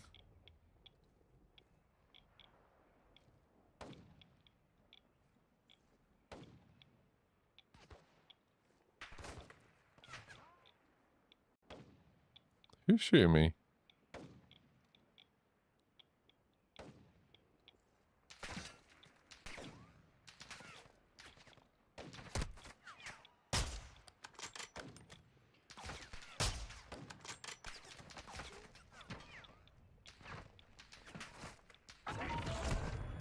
Ultra One, the chemist is heading your way. Expect contact.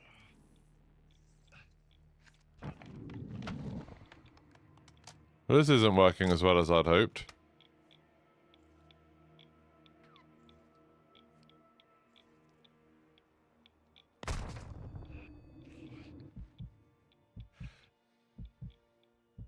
Oh, dude, really?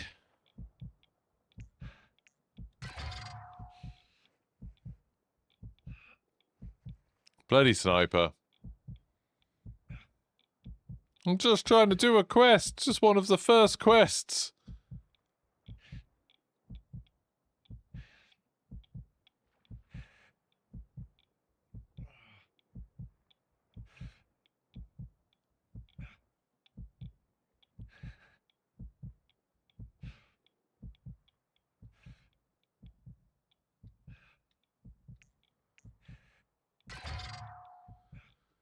Ah. Can you hear me, whoever shot me? Or are you just miles away and you don't care? Or you're probably looking for my teammates, which I don't have. That's super annoying to lose my sniper rifle this way.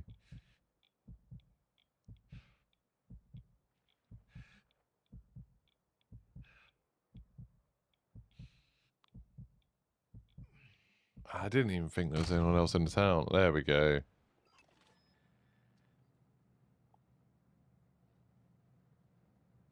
Ultra One, copy that. Requesting medical for you now. Ultra One, an operator responded to your medic request. They're Oh, inbound. someone's responded. Are they gonna let me keep my sniper rifle, though?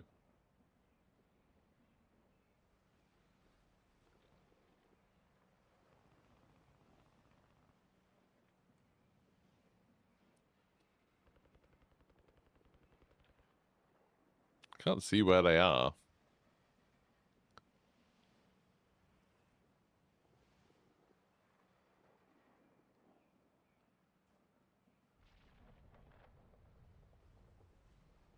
Ultra One, you've got hostile reinforcements incoming.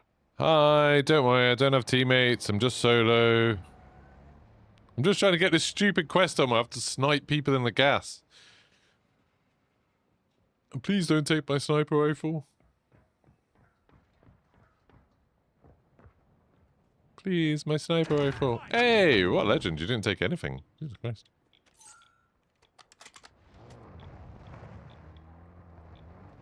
Right, now I need to kill enemies. Who are in the gas? How the hell can I see enemies that are in the gas? Just go into the gas? But I've got to headshot them from 35 meters away. Is approaching your location. Ultra One, that area contains high amounts of radiation. Use your gas mask and move fast.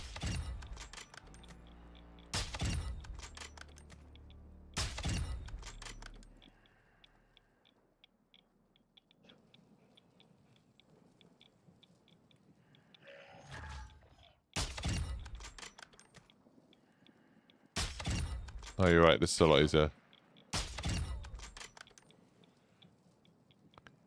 Why did that just reset? Oh, that's just killing enemies.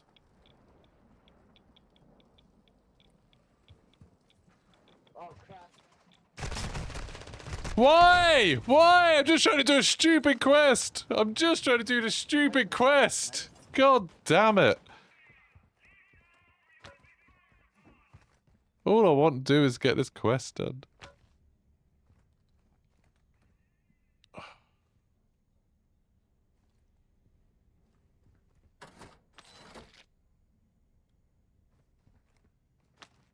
Well, team who got me before, there's another team on my body if you want to kill them.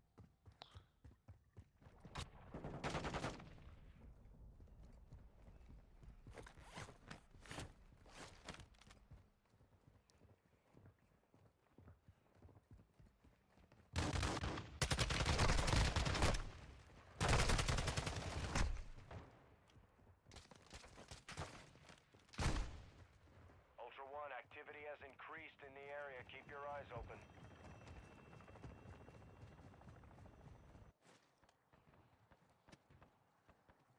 Well, that other guy doesn't seem to be helping, but this guy seems to be going for it, which is pretty cool.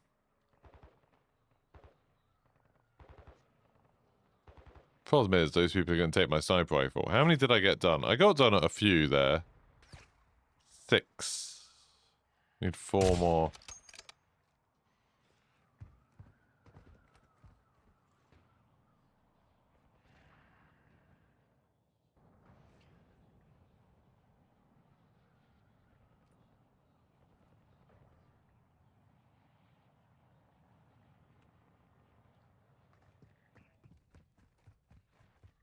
Okay, well, they're going to fight, so maybe we've got a chance. You don't fancy their chances?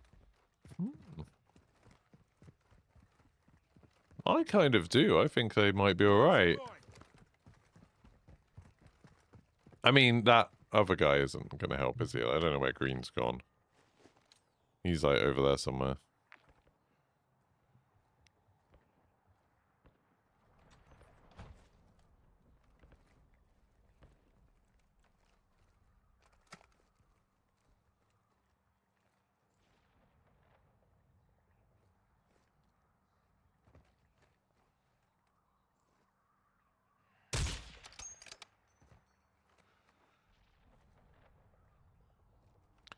They've both got sniper rifles. The problem is, like, are they going to be able to push? Possible enemy here. Cancel my last.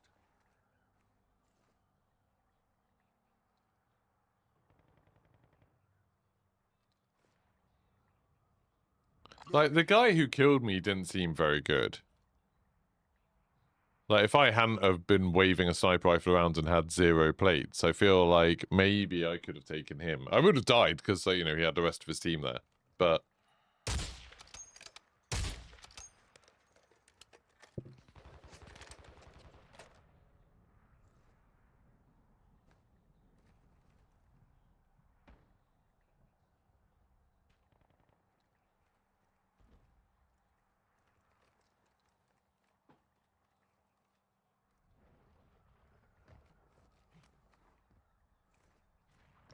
Okay.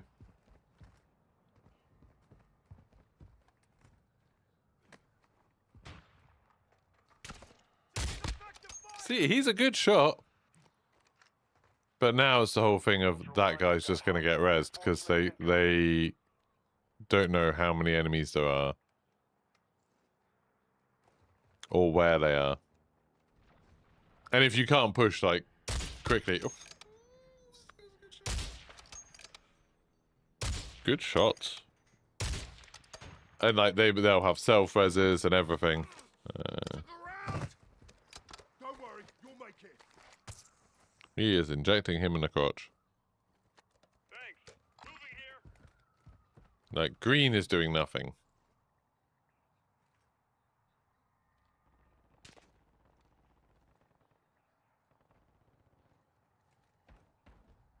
Throwing grenade.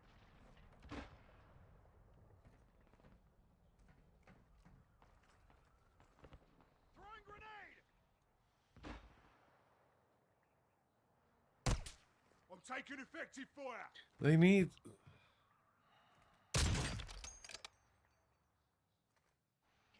Like, the other problem is, they're fighting a team that's on a buy station.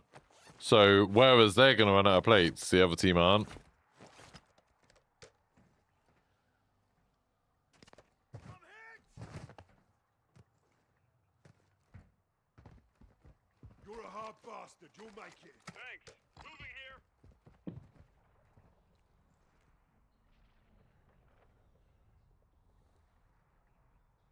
I think when they downed... like, oh, okay. Taking fire. Find medical. I think their only real chance is to down one and then push.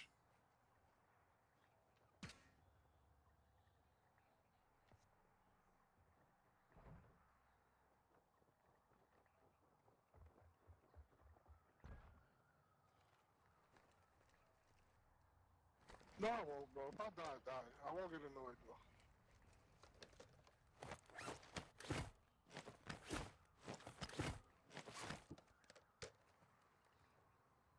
Throwing grenade. Throwing grenade. That guy's only got blue plates Taking still. fire over here.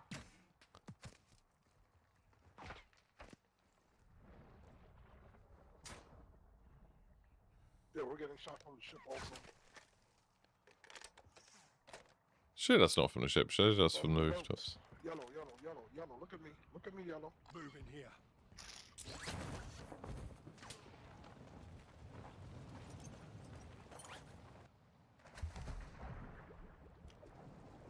Oh, I don't think they're going to come get me.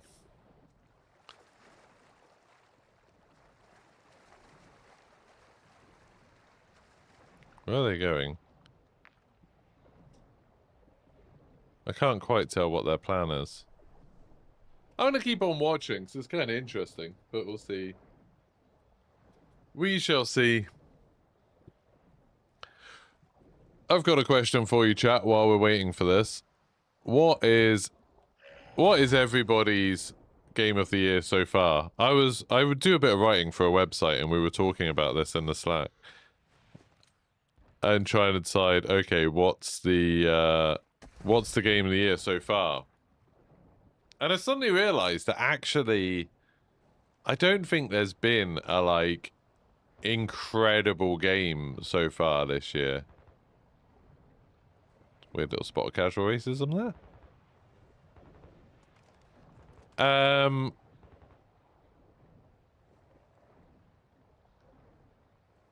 Yeah, like, I've played a lot of games. I feel like this year's been pretty good for games. Like, I've played a lot of games I like. But I haven't found a game... I don't think there's been a game that I've absolutely loved so far this year. Marathon. Yeah, Marathon's up there for me.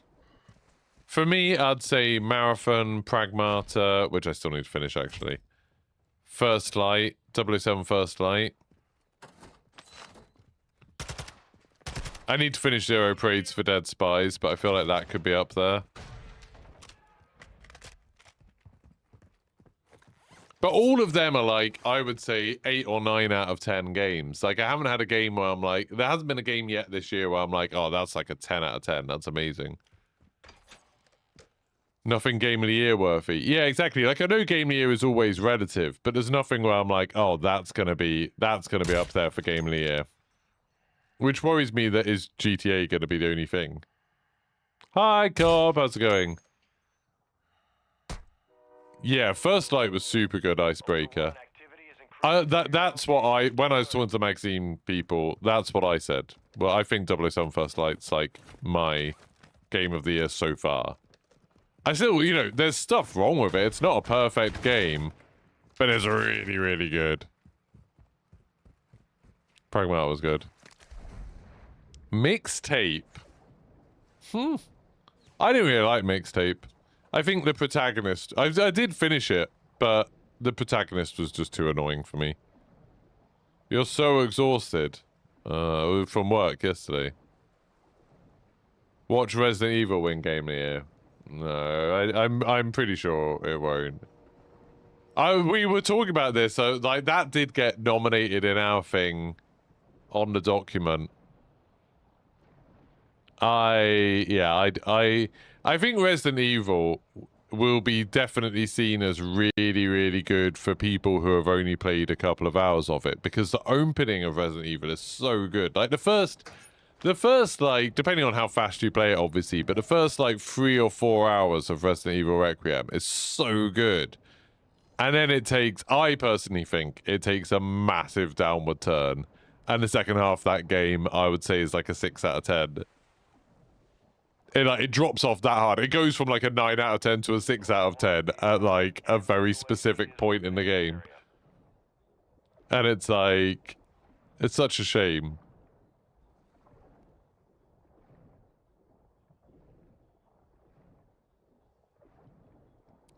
In all seriousness, you don't mind Mixtape. It was like a 5 or 6 only saved. I would probably give Mixtape like a 7 out of 10. I think it's... I wrote a thing about it, and I was saying the thing that I really, really liked about Mixtape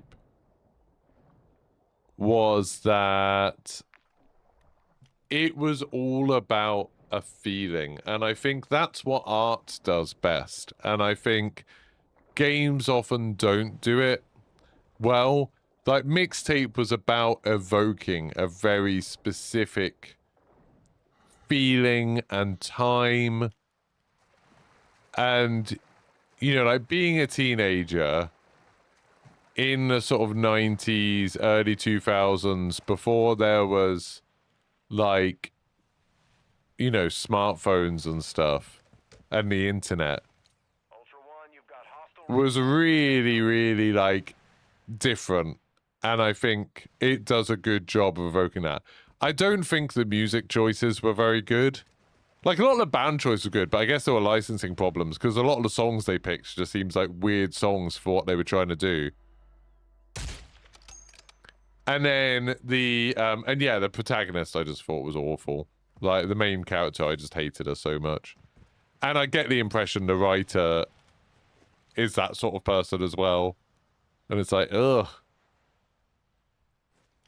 But, and the gameplay, you know, was rubbish. The gameplay wasn't interesting. But I don't think the gameplay has to be interesting. It's like, the gameplay isn't good in Journey, but Journey's probably, like, one of my favorite games of all time. Again, because of the feeling, the emotion. That's what makes it good. Like, Disco Elysium, the gameplay isn't very good. One of my favorite games of all time. I think you can have a game that is good without good gameplay. As long as it's, like, good enough. There's some games that obviously do well because of the gameplay.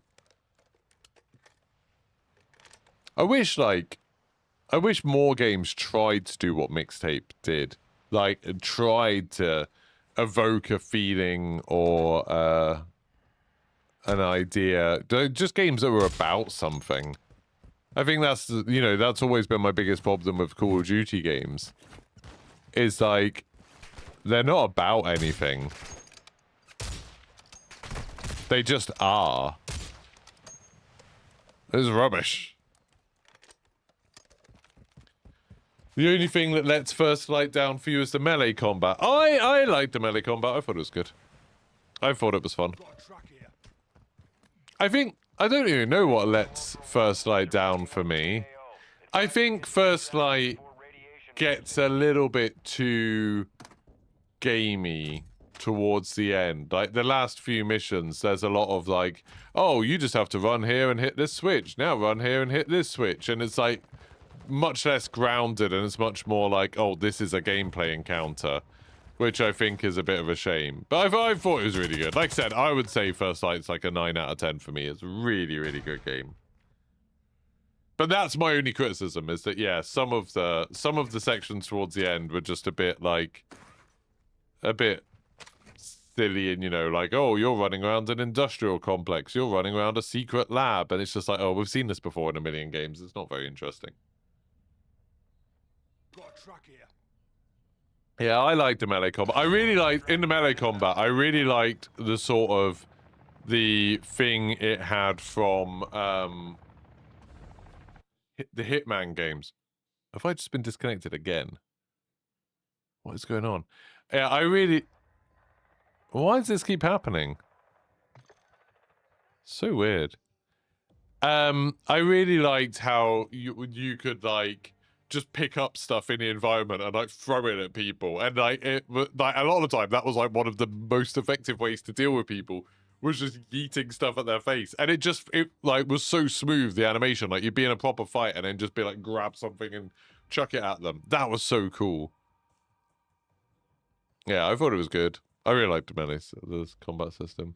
Does the stream keep buffering for anyone else? I mean, it shouldn't, because it's just like 1080p. Low latency. It should be like, yeah, there's been a lot of YouTube buffering stuff lately.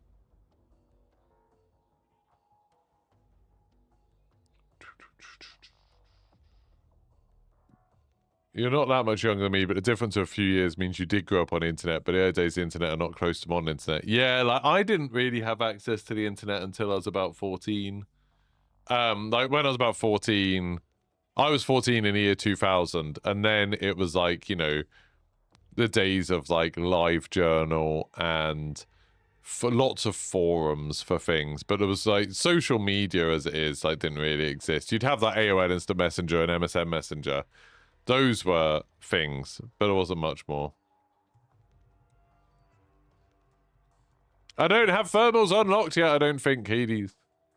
I never really used ICQ. I installed it a couple times, but I didn't use it very much. If I had thermals, I'd bloody use one.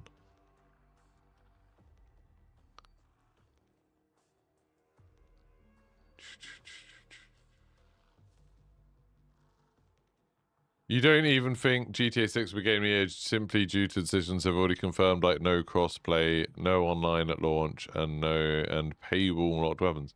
What do you mean no crossplay? They haven't even announced a multiplayer for GTA 6 yet. Where have they said no crossplay? I haven't heard that. But like I said, I mean, they haven't talked about multiplayer yet, so it seems weird that they've confirmed it. Where did they confirm that? No online at launch, we know. I don't think there's any paywall locked weapons. There's just cosmetics. I don't think there's any weapons that you can only get in the Ultimate Edition.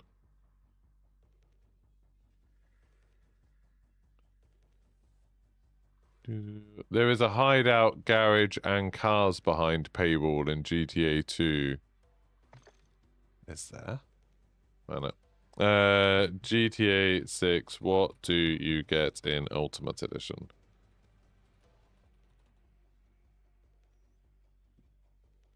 So, you get a garage in Watson Bay, a buggy, a cheetah,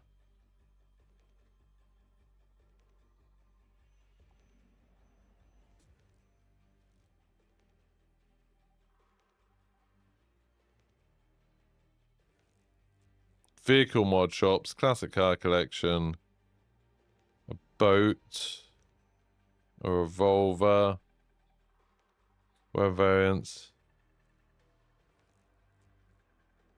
a mission, There's like a mission where you can go and raid some illegal goods store. Some clothes, more clothes, one clothes shop, one hair dressers, one tattoo shop. That's it. I don't think there's any hideouts unless you count the garage. There's not a hideout, Strauss. Or do you mean the hideout that you raid? That's not like your hideout. That's like a enemy hideout that you raid. There's not like a whole base that you can only get.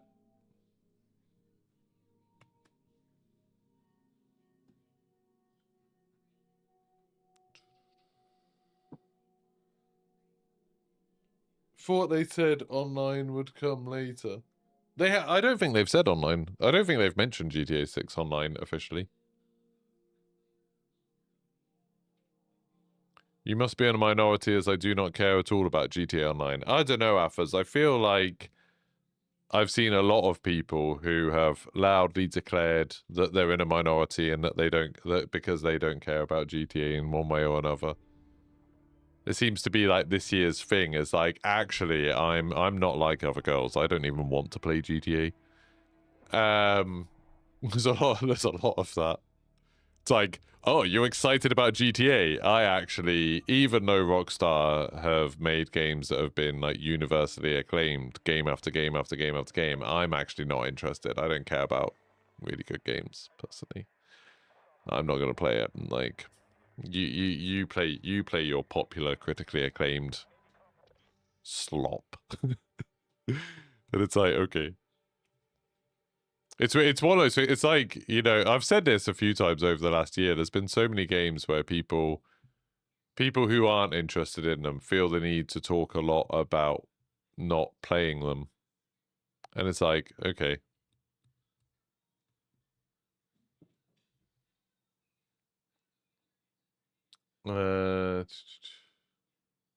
They were paywalling some in-game location. This will make me sound ignorant, I'm sure. I genuinely don't understand the controversy over the GTA 6 Ultimate Edition. I don't get it at all. It's like, you can buy the Ultimate Edition and you get access to an extra activity or mission or whatever, and a bunch of cosmetics. The way they've packaged those cosmetics is that there are stores that you can go into if you have the Ultimate Edition to buy the stuff that you can only get with the Ultimate Edition. If you don't have the Ultimate Edition, you can go to all of the other stores. There's just like an Ultimate Edition store. Why is that a big deal? It's super similar to like how other games have like an actual in-game store where you have to spend real money on, and it's like, yeah, you can't buy stuff in that store unless you have real money. Or like every other game that has an Ultimate Edition or a Collector's Edition or whatever, where you get special cosmetics and stuff, or sometimes it will give you items that you can otherwise get in the game, but you can just only get it. You get it for free if you buy the Ultimate Edition. You know, like every Far Cry and Assassin's Creed and stuff like that. You know, Call of Duty with its blueprint guns. I don't understand. I don't understand why there's any controversy over that. It's like a thing that's been in gaming for like 2 decades at this point, of if you buy the fancy edition of the game, you'll get some extra stuff. I saw people making out that like, oh, you can't go to like you can't change your hairstyle unless you got Ultimate Edition. You can't get tattoos unless you got Ultimate Edition. You're not going to be able to get like drive a cheetah in game unless you've got the Ultimate Edition. It's like, that's just obviously not true. Like, that's not what they've said at all. That's not what any of the stuff they've released says. But I know there were a few YouTubers putting out like very misleading videos to sort of, you know, get people angry. So it doesn't take very long to read the stuff they've released about the Ultimate Edition. You're right, there's no official GTA 6 online announcements at all. Yeah. There's no, like, they haven't said anything about crossplay, I don't think, because they haven't said anything about there being online in GTA 6 at all. The only thing you've heard about GTA prior to 6 is about the online. The actual single player stuff, absolutely hopeful. You're not spending 100 on GTA 6. That's crazy, and what you get rewards is not worth it. Well, lucky for you, there's a standard edition that isn't $100. You didn't realize it was causing so much controversy. It's weird. It's just people being like talking as if Rockstar's done something really unusual. It's like, oh my god, Rockstar are selling a game for £70, and if you pay an extra £20, you get a load of extra cosmetic stuff and an extra mission. And it's like, yep, that sounds like most AAA games right now. It's weird. Yeah, I really hope, Strauss, that Call of Duty announce what this DMZ thing is.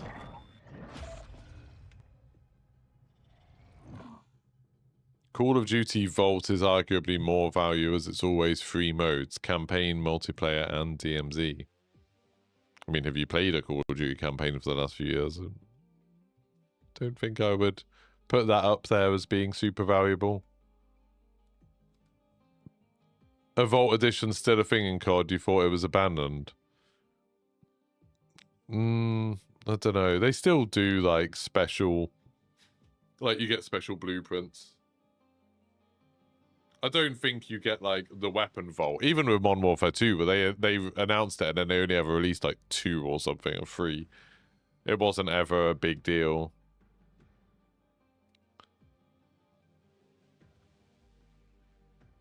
Oh crap, I'm recording a 32-minute file of me not being able to play DMZ. I don't get why this isn't working.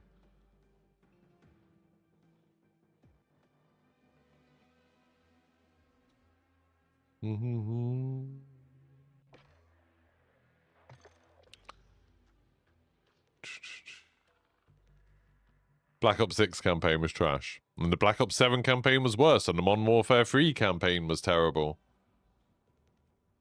There hasn't been... I think Vanguard was the last Call of Duty campaign I thought was quite good. Like, Black Ops 7 and Modern Warfare 3 were particular low points. But... yeah, they haven't been good for a long while. Like, the Modern Warfare 2 one isn't very good. The Modern Warfare 2019 one is like... there's bits of it that are okay, but I think people look at it with very rose-tinted glasses because they remember, like, that cool Camden mission, which was almost entirely on rails. And then, like, there's not actually much more to it. Like, the rest of the missions are quite boring. Black Ops Cold War had a couple of cool bits, but not many, like, set pieces, which I quite like in games. Yeah, I thought Vanguard was good.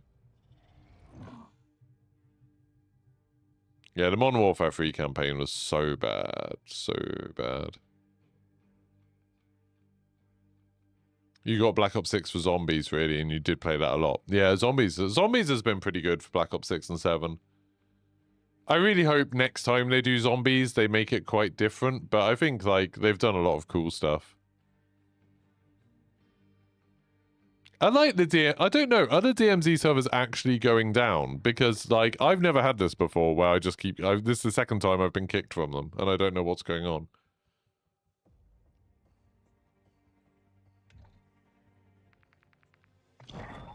Last time, it just randomly started working again at some point. There we go, now it's working again. Super strange. Oh, right, I need a bloody... oh, I need a sniper rifle. I don't have a sniper rifle.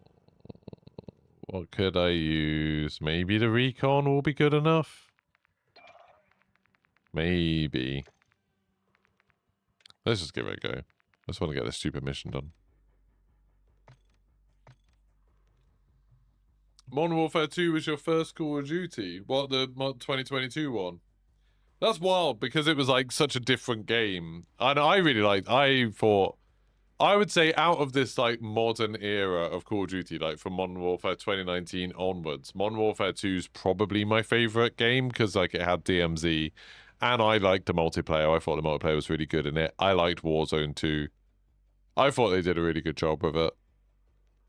The campaign was just fine. It wasn't as bad as the bad ones, but it wasn't anything, like, super special. There was a DMZ update yesterday. Yeah, I don't really know what it did. I haven't noticed anything. There's still a lot of bugs in the game, so they didn't fix it. They did not fix it, sadly. What are people's judgment on me doing this low latency thing on YouTube? I'll try tomorrow. This is on ultra low latency, which is why it's on 1080p. Tomorrow, I will try 1440p low latency and see if that's a good compromise.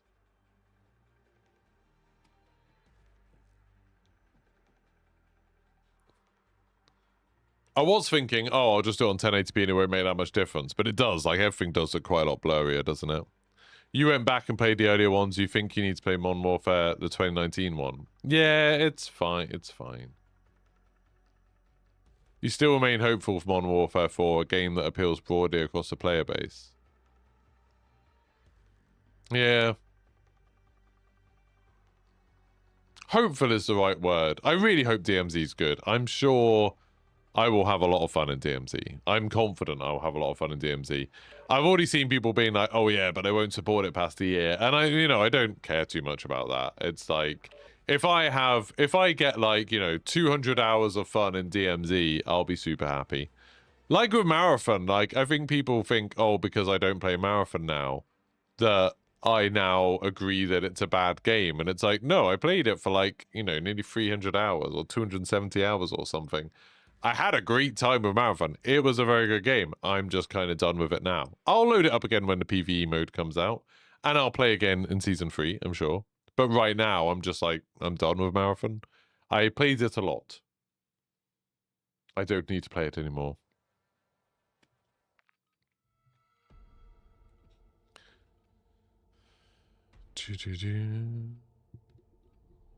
Welcome to Al Mazrah. Explore. It's a bad spawn. It's a bad spawn. It's a bad spawn. Enemy threat is high, so expect contact. Last one you played was Modern Warfare 3 from 2011, where Price fights against a big tower. Oh, okay. Well, at least that's there.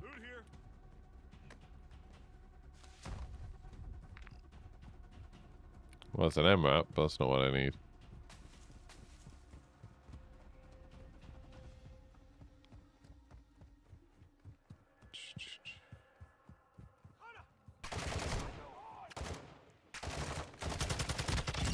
I don't like that it's another game where they're saying, oh yeah, there's like... I don't like that they're saying, like, it's another game where there's definitely, like, side cancelling. I could do without that. Not a big fan of side cancelling in COD. And all of that movement. Like head glitching and slide cancelling. But for other people, that's their favourite thing about Call of Duty, is the movement and being able to, like, learn fancy movement.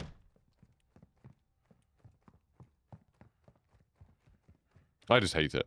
Because all it does to me is frustrate me and break him because other people could be much better at it than I am.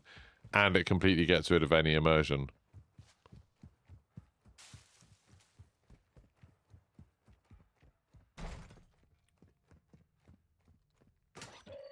Is this PlayStation on 120 frames per second mode or something? Because there's some weird fringing on everything.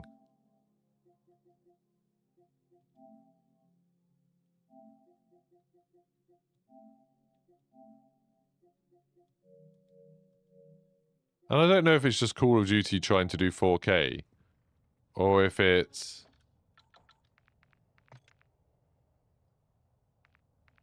Did Modern Warfare 2 even have... Oh, 120 frames. It does say it's off. It just seems like it's weird. Like, there's some weird aliasing going on. I don't know how you say that word. Aliasing. Whatever that is, there's some weird stuff of that going on where it makes everything, like, the edges of everything look a bit weird. I don't like it.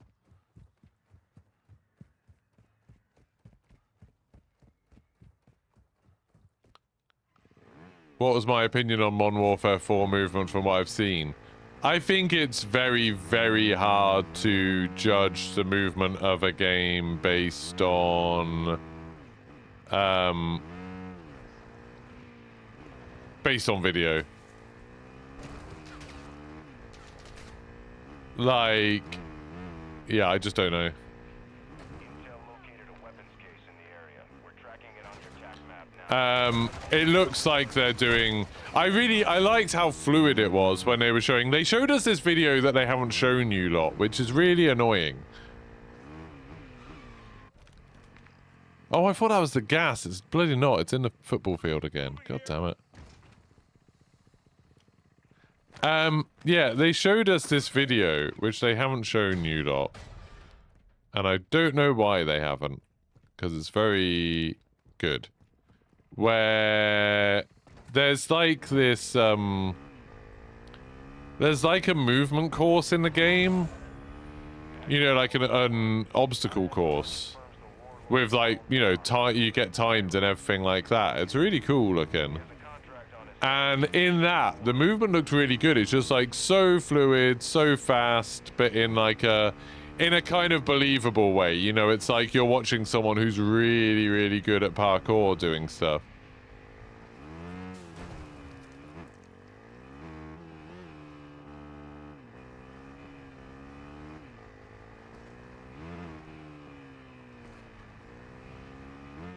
And I thought that looked really, really good. But but when they talk about, oh yeah, like slide canceling's confirmed to be in the game, that just tells me that like they're catering for people who love the really sort of fast, glitchy movement that Call of Duty has kind of become known for. That I really hate. Like, I really love this kind of movement a lot more, like the Modern Warfare 2 movement, where it's a lot slower, a lot more deliberate, and a lot more kind of believable. I still think this feels very fluid and stuff, but it's just stuff like bunny hopping and drop shotting and side cancelling and stuff like that either doesn't work or is much less effective. And I prefer that.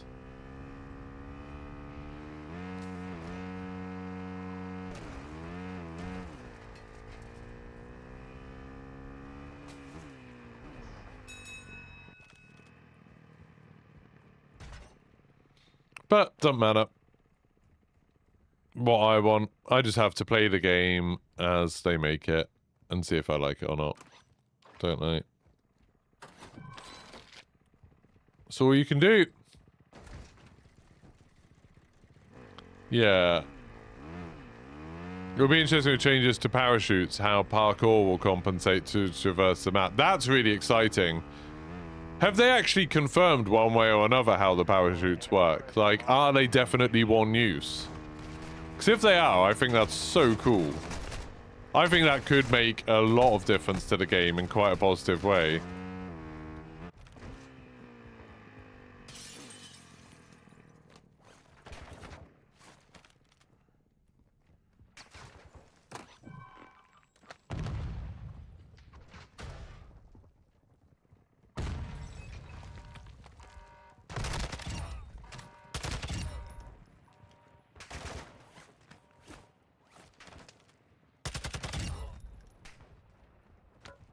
I don't know if anyone appreciated that I just got 2 headshots for one net. That was pretty cool. God damn these bots. Just a constant annoyance. Yeah, there's like, so basically in the gear menu for DMZ, one of the things you can craft are parachutes. And it's like, oh, do you have to like do them one at a time? Because that's cool. Do you think it's on a timer? I think they might just be single use. I think you can buy a parachute and just use it once. That's my prediction. That's what War Dogs is doing, and it works really well. It's really good. Is that the chemist out? I haven't actually ever killed the chemist.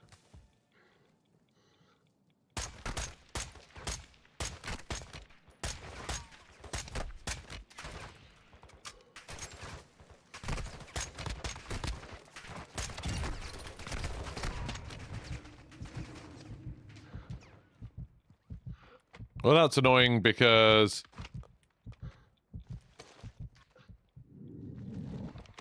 Oh, I do have thermal.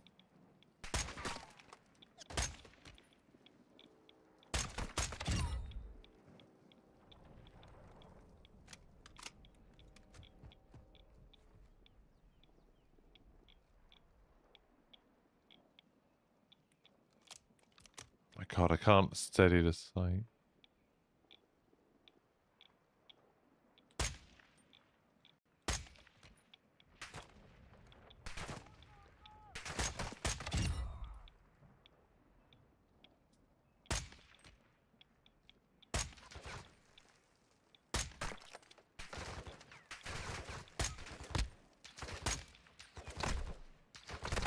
Oh my god, this is so hard.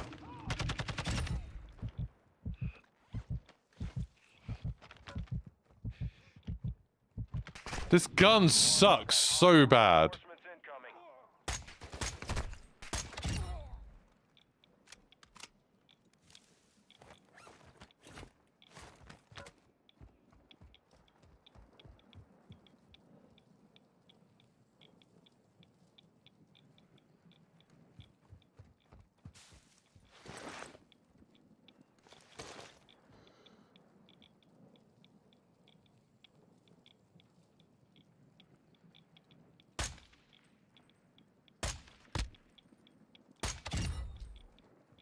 I mean, that definitely should have counted, shouldn't it?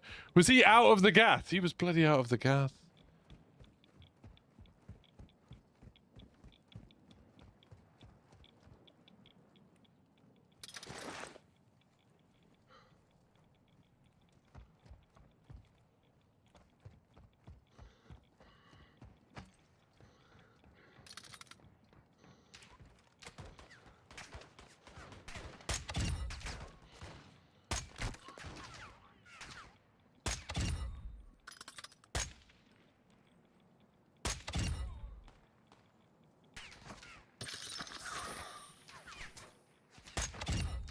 That should be it. That should be it.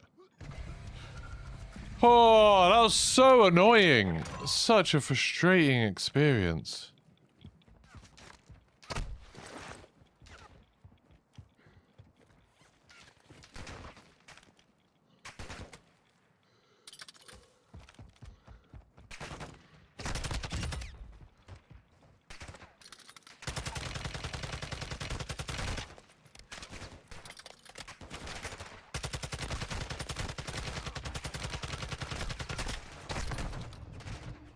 Ultra One, activity is increasing near your location. Stay alert.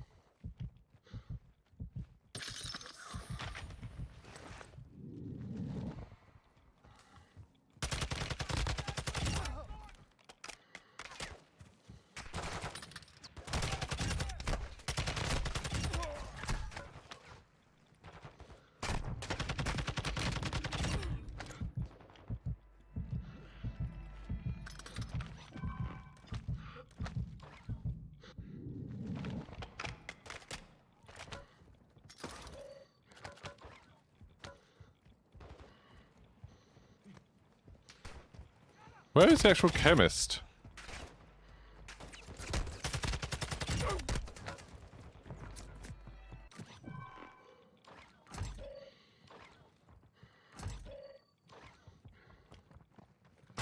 Oi! Just trying to kill the chemist. I've never killed him before. Why can't I plea? Why won't it let me plea?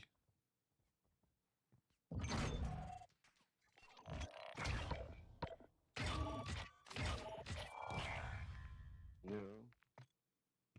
Why won't it let me plea? That was cool. Oh, well, we got the mission done anyway. I was just like, oh, I might as well go kill the chemist. I can't believe someone ran into the gas to come and kill me. Oh well. Didn't lose anything, really. Oh, what, because I was in the gas? Yeah, maybe. Well, it's another mission done, so now...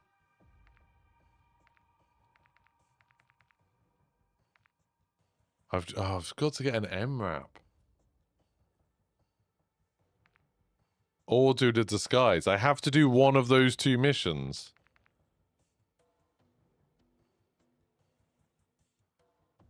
How do I do that? Don't you need like 100,000 for the MRAP? That's so much money. How do I get an MRAP?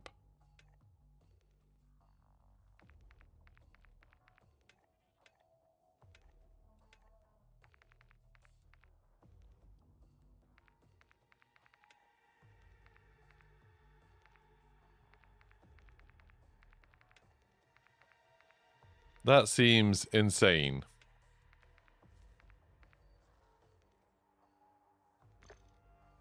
Bomb sites and safes, you can get an MRAP key. Can you?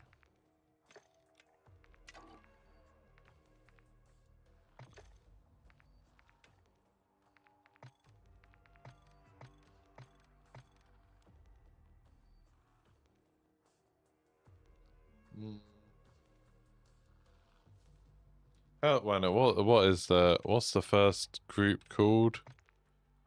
It's Shadow Company. So what do I need to get their thing?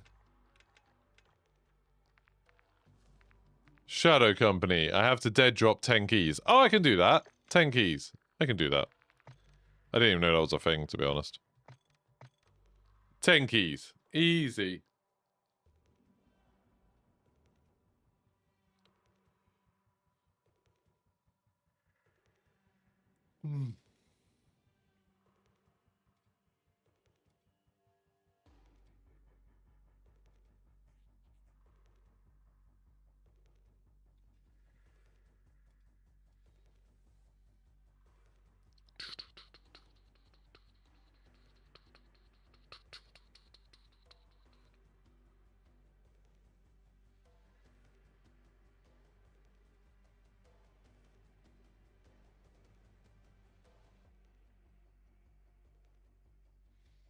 Right.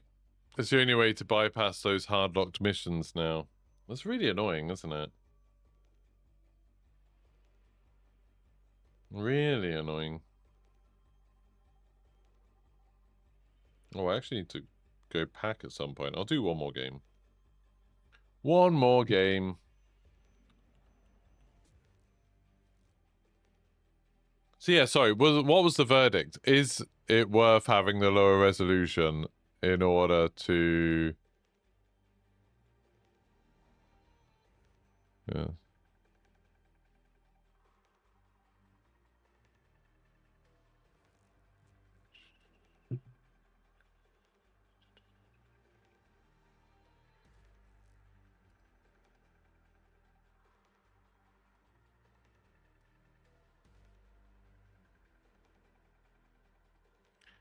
You'll take hard lock missions over disguise duping glitches, though. Oh, is that why they got rid of their disguise? Why didn't they just change that mission? Oh well. Yeah, so come on, people on YouTube, is it worth having lower resolution, poor image quality in order to have a lower latency for the chat? It's a trade-off. Like I said, tomorrow I might try and set it up so I have like 1440p on both Twitch and YouTube. I think that's what I'm going to do. It might be lower quality than what it was on YouTube before, but it should hopefully look okay. We'll see.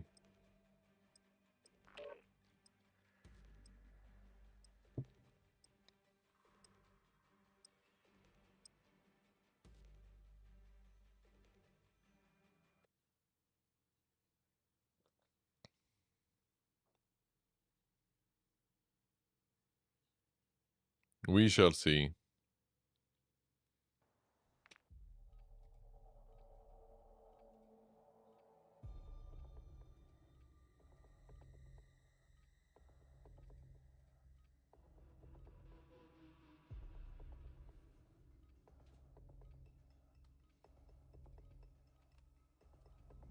Welcome to Al Mazrah. Exploring, looting, and securing intel will open access to missions and targets.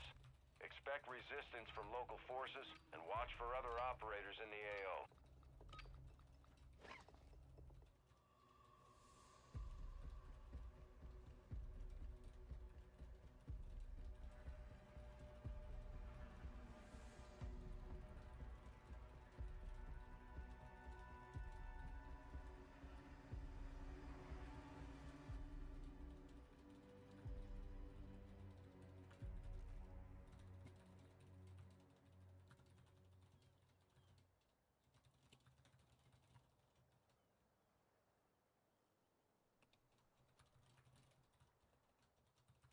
Right. So does that send an email? double checking something about an embargo. Right, what am I doing? So I am bomb mission there. Marking contract. To be honest, I'm kind of hoping I'll get picked up by another team. We'll see what happens, but that's what I'm kind of hoping for. Thanks for following Debs UK.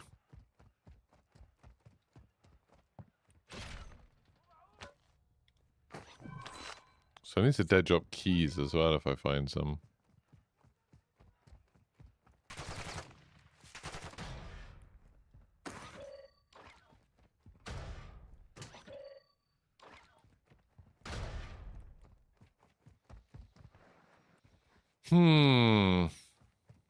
Well, no one seems to have any strong opinions about the reduced delay in YouTube chat, so I'm not going to worry too much about that. I will try the normal low latency one. I think this ultra low latency, I don't think was worth the effort, really. Debs UK. Ultra One, enemy threat appears low in this area.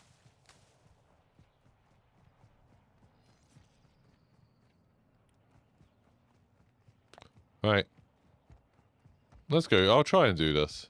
We'll see how it goes. Imagine if I got an MRAP key in my first attempt at this. Oh, this is that one that... Want to advise an operator in your area needs medical. This is that one that makes the mic drop effect. Ah.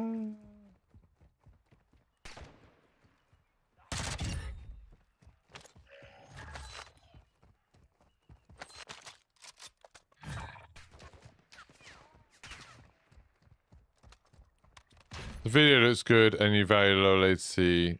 Jet dropping and me seeing it. Yeah. Someone was saying early on that the video just looked like way worse. Ultra One, this intel identifies enemy supply sites in your area. Oh, I've got to go into the graveyard to do this. Marking locations on your TAC map. Graveyard sucks. Although there are a load of like hidden caches in here, aren't there? Ultra One, plan a charge on the supply site.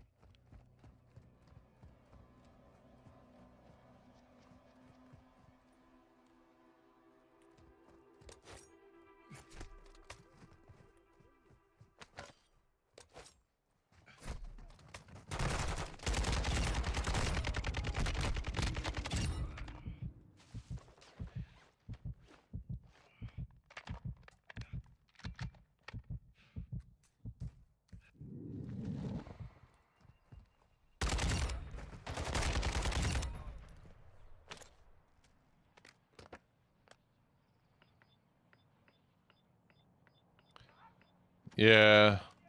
Charge is set. Secure the perimeter or proceed to the next target.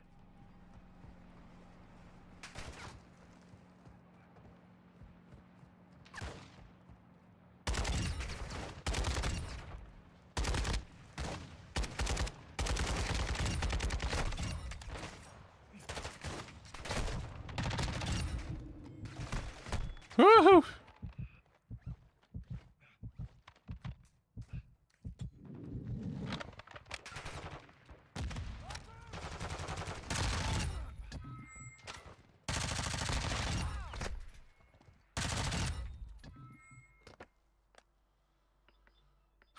You're watching me on YouTube on TV and it's fine on that. Well, that's positive, because that's normally when things are at the worst. Confirmed detonation. Target destroyed. One to go. Right, well, we got this bomb mission done. Not too bad.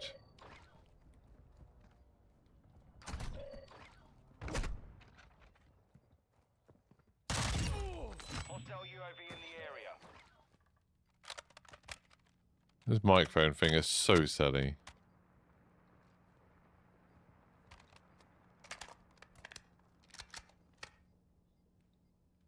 Right, we're going to do this. I'm going to go to a safe.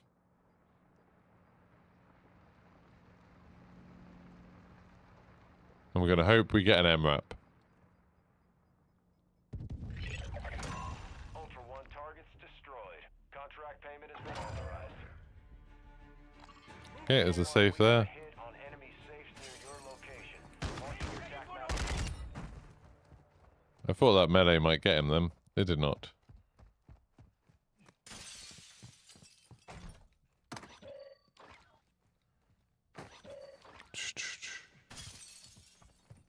Definitely, like, when I first got back into Call of Duty after playing Marathon, I felt so, like, slow and awkward. You've got hostile reinforcements in. And I definitely feel like that feels a lot, that side of it feels a lot better now. Like, I'm so much more used to the COD movement and everything. It's going to be really interesting playing Modern Warfare 4 and DMZ. Like, now I've been playing a lot of this DMZ, like, just seeing... I think that's a player that just shot at me.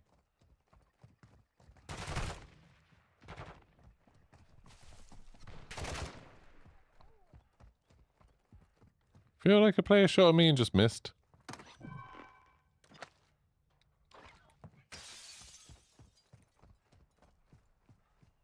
Ultra One, an operator is near your location and requesting medical.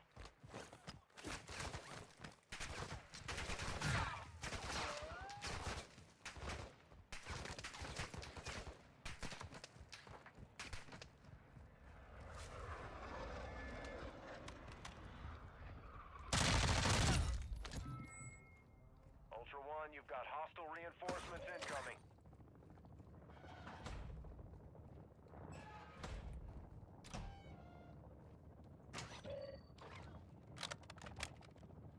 Well, this is going to be interesting.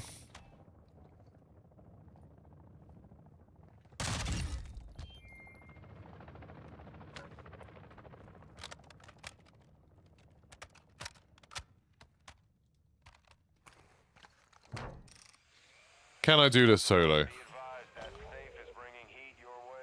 Safes aren't quite as bad as, like, weapon vaults, are they? No.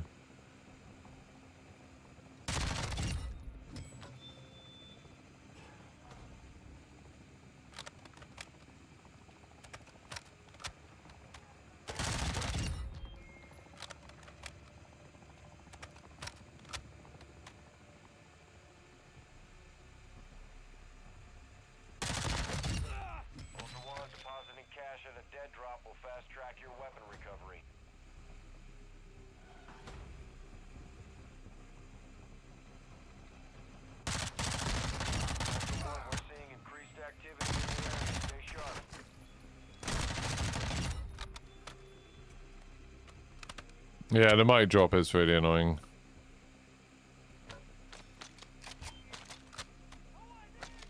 Oh my god! Well, I might not have to worry about it in a second, because I'm going bloody... Oh my god, stop dropping my gun.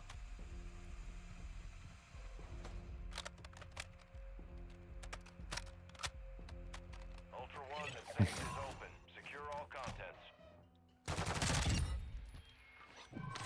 Well, I did not get the specific thing that I wanted. How dare they? Right, there's another safe there. Moving here. Let's go get it. How much money is the MRAP key? Is it 100,000?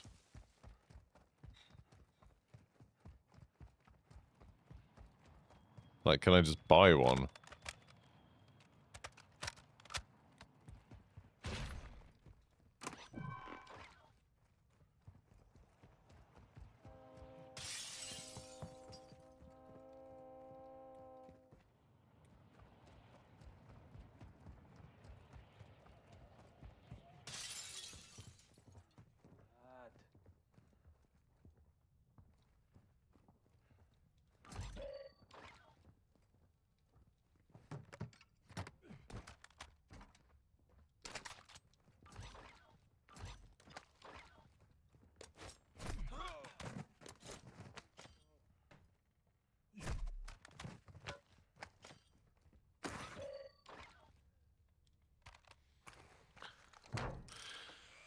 Used to be able to buy. You definitely can, I think. Well, I say definitely. That's probably a strong word, but it is an option in the mission.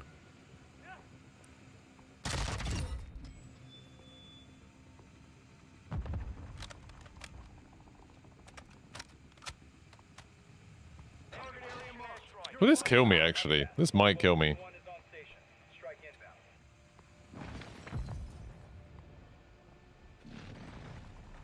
Okay, I killed 2 bots with that whole airstrike. Effect on target. Good.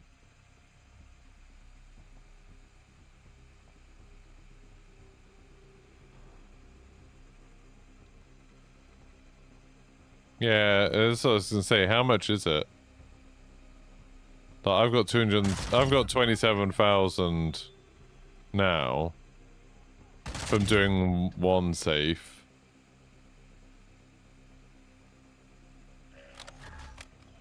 Ultra One, you've got hostile reinforcements incoming. Ultra One, activity is increasing near your location. Stay alert. Yeah, I don't think I'd make Ultra One, enough an money in operator this. is requesting medical near your location. Ultra One, the safe is open. Secure all contents. No. Let's see, 40,000. So another safe. There's another safe there.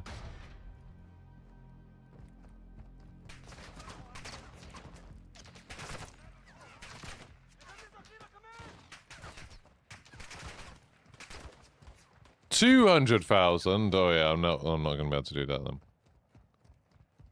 I don't even know where the MRAP is itself.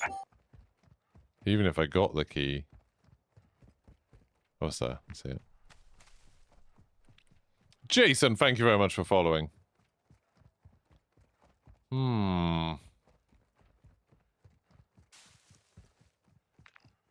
Yeah, 200k is wild. That's way too much money.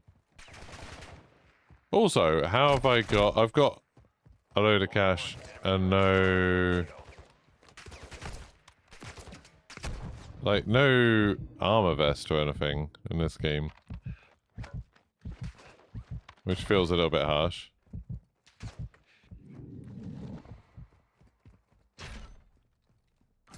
There we go.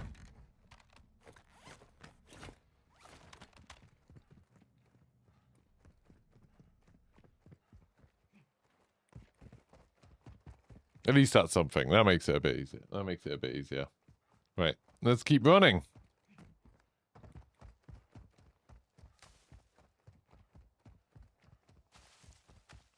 I do wonder when we're going to hear more stuff about DMZ. Like, the multiplayer, the event where people in the public are going to get to play multiplayer, that's in 2 weeks. I think that's on the 16th in New York. But I don't think that's going to be, like, I don't think people are going to be able to play DMZ then.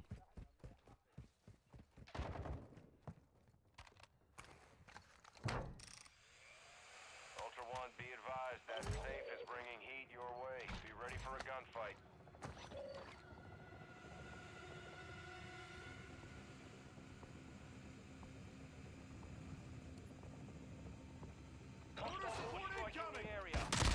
Mortar strike inbound now.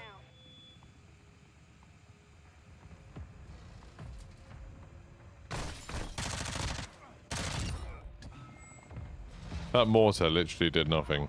Oh no, there we go. Just killed 4. Just killed 4 enemies. That's pretty good. Direct hit. Enemy KIA confirmed.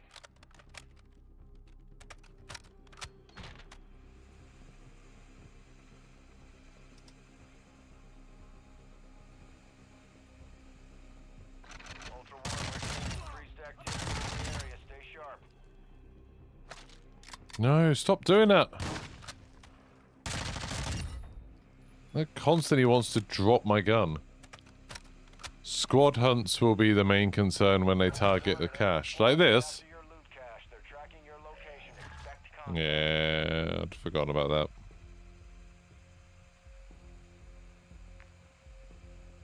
Ultra One, the safe is open. Secure all contents.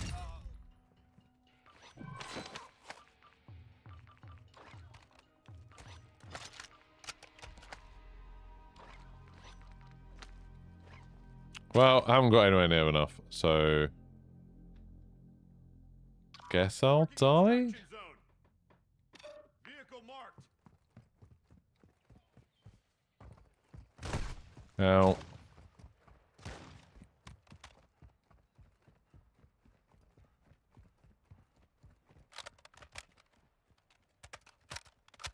I'm just gonna have to get out, I think.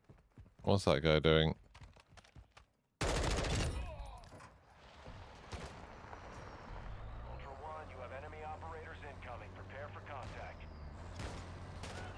Do you honestly think I'm going to win the fight against a team of 3?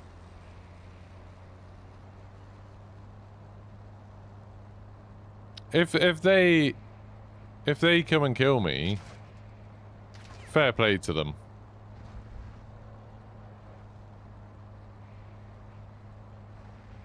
You have faith. It's like stranger things have happened, but like it's pretty rare. Ultra One, be advised. I've only got a 2-plate. I don't have any really good guns.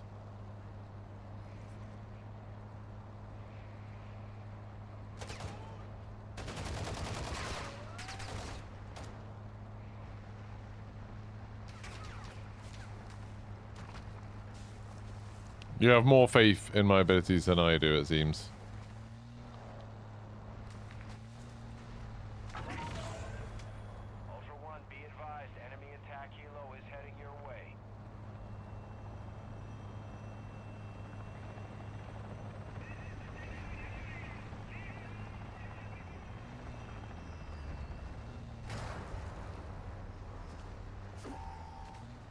I need to take down that commander helo at some point. If you take cash out on this, you can't take it back into another game, can you? Ultra One, extraction is inbound at this time. Ultra One, this is Dino 4. We're moving to the LZ for extraction now.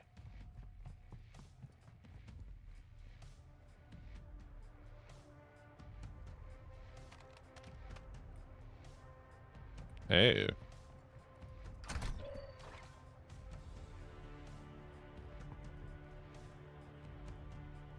So I could take enough to buy an MRAP. This is Dino 4. We're approaching the LZ now. Keep it secure for us. Huh.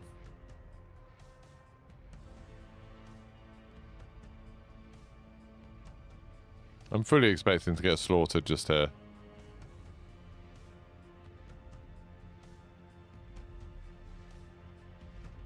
Ultra One, Dino 4. We're standing. Copy that. UAV online and orbiting the AO. I think the helicopter just landed on a guy. Actual. All objectives. This is Dino 4. All ultra secure. We're exiting the AO. Well, whoever that team was who got the hunt on me, they didn't bother. I should have got money for that, really. Ooh.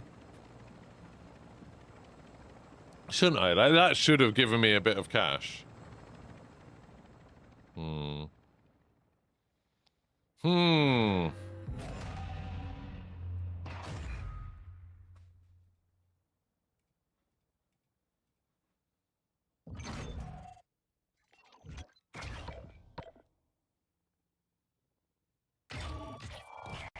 58 AI kills. That's quite a lot.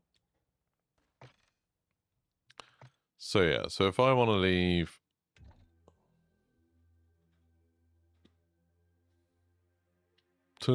Domino's Pizza a couple of hours ago in the UK put out a thing saying from April Fool's Day next year they'll stop making physical pizzas and they're going to switch to digital pizzas only. That's quite funny.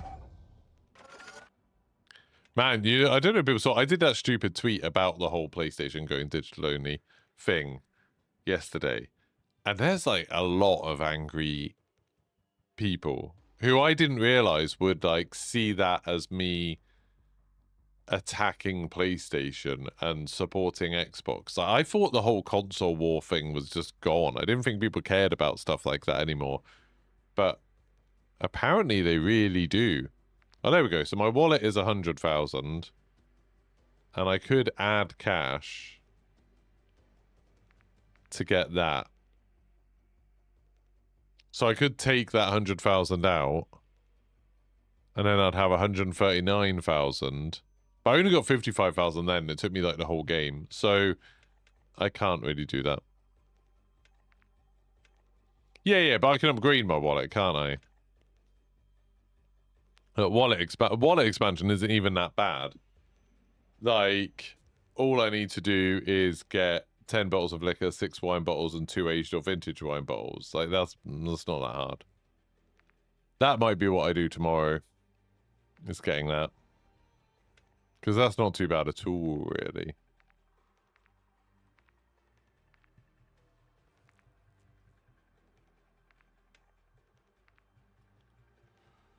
Oh, I didn't. When I still went to kill the chemist, I don't even care about getting a revive pistol. But I want to get that. I need to kill the Helo Commander to be able to do that.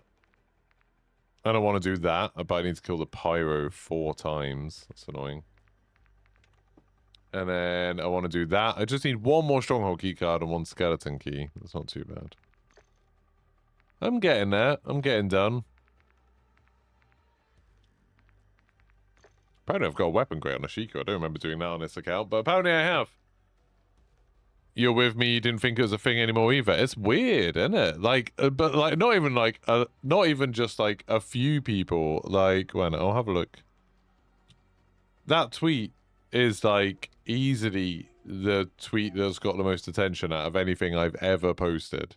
Like, not even close. I think it had like, last night when I looked, it had like 3,000 people had liked it. And like 300,000 people had, seen it, which is just wild.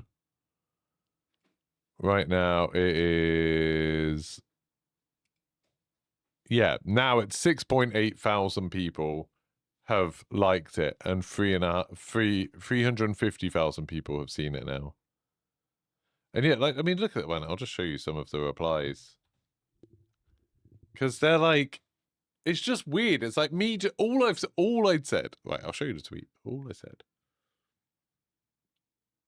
It's so innocuous. It's like so nothingy. That one? Yeah.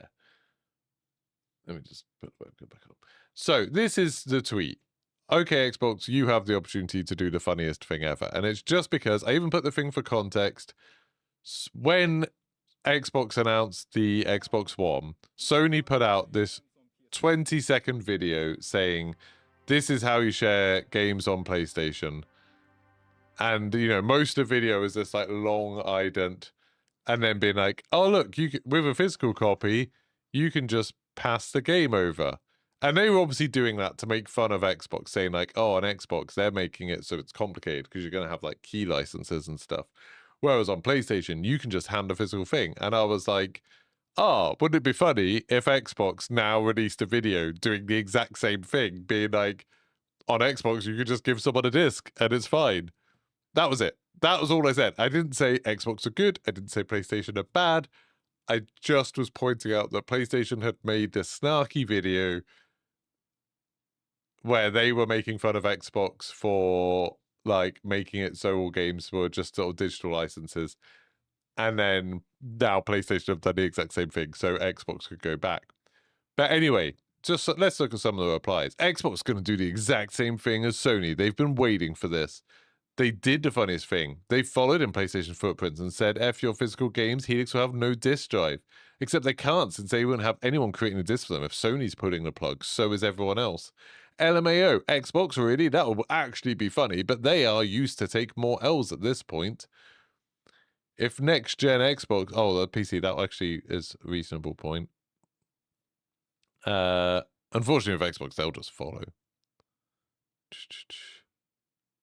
What if they have discs with download keys? 99% of their games aren't on the disc. They're both failures at this point. They keep releasing the same slop. They clearly misunderstood what you meant by the funniest thing and copied Sony instead. I mean, that actually was what I said was the funniest thing, but anyway. Man, Xbox has been chasing all digital for longer than half the people who cope about that ad from Sony have been alive. They will not save you. They will thank their lucky stars Sony took this step so they can sprint forward even quicker with it. They want to go full cloud gaming. Their next console will just be a cloud machine that doesn't even run the games you play. It just connects remotely to a PC to chat, streams the game to you. LMAO. But they won't. They'll follow Daddy the way they always do. They'll all do that just to make the same decision. Like releasing their next console with no disc drive and ripping apart another 12 studios. It's just wild. It's just wild. Like, people have taken this as like an insult.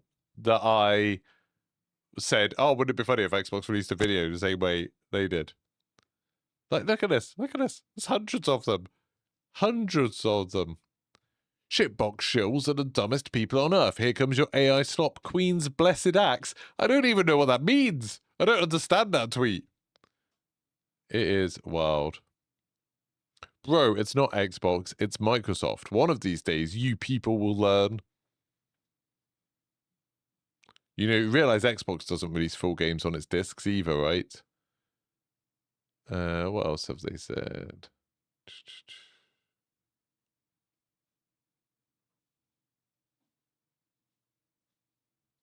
Lots of talk about Xbox shutting down studios, which obviously is bad. Instantly aged like milk so fast it's incredible.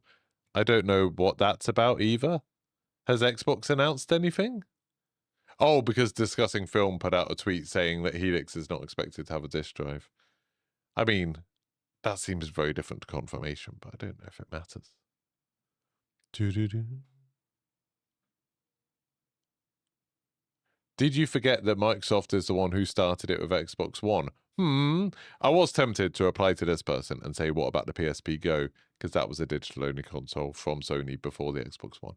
But I thought I shouldn't get into like a petty little back and forth. But it's weird in it now. I just think it's weird that people have got into this, like, oh, this can't be a funny joke. This is an attack on me because I'm a PlayStation fan and this is from an Xbox fan. So I need to be one of the very first replies was someone who literally just said like F you. And I was like, what? That's wild. Like, people have been personally insulted. It's very, very strange. But oh well. It's also weird that there's like when you've seen a bunch of the like people immediately being like, oh, Helix isn't gonna have a disk drive. Like, it's come from a lot of accounts that I sort of would fully expect to be involved in like console war stuff. It's like, if, say, for the next gen consoles, like when they come out or when they are described or whatever, when they were revealed, if the PlayStation 6 looks better, I'll get that. And well, it's not even if it looks better. It's not like, oh, I'm going to choose. It's like, if the PlayStation 6 looks good, I'll get that. And if the Xbox, whatever they call it, Helix, looks good, I'll get that. If I can afford them, because I genuinely wouldn't be surprised if both the next consoles are like £1,000, so I probably won't be able to afford them. But I can't. There's no point of me that's like, oh, regardless of what happens with the next-gen consoles, I'll get a PlayStation only, or I'll just get an Xbox. It's like, these are just products made by companies. Like, I used to always get Nintendo things because I liked the games on them. And then Microsoft brought out the Xbox, and I got that. And I enjoyed it. And then when there were some games on the PlayStation 3 that I wanted, I got a PlayStation 3. I wasn't like, oh, I'm betraying Xbox by getting a PlayStation. I was just like, yeah, because this looks like a fun place to play games. I'd like to play the Uncharted games. I'll get a PlayStation 3. My first mistake was still having an X account. Yeah, I mean, I did literally delete my account for a while. And then I was talking about this to Alphas the other day. My issue became that there are some people, PR people, where I need to ask for game codes and stuff like that. And the only way I can get in touch with them are on Twitter. And it's like, so I had to reactivate it, speak to someone in particular on Twitter. And then I was like, oh, I should keep this because it is a way that people do contact me and I sometimes contact people. And it's annoying. Like, Blue Sky and Threads never took off. I feel like both of those have kind of not become as bad as Twitter, but become also quite bad now. I feel like the ideal would be if there was some special kind of social media or some tool where creators could be on there and PR people from the industry be on there, and you'd find each other on that. And then I could just get rid of all social media entirely and just have like, I'll make content for YouTube and Instagram, whatever, but I don't need to like engage in it at all. Like as like with these weird like discussing stuff with people. Blue Sky doesn't seem as bad. No, like I said, it's not as bad as X, but it's like Blue Sky has very quickly got to people engagement farming and being like saying controversial things. And like there's a lot of posts on Blue Sky of people just being like, oh, like this if you agree that blah blah blah. Like retweet this or whatever they call it. Repost this if you think this. You know, lots of that kind of nonsense where it's not somebody that has something to say. It's just people who want engagement, and that's it.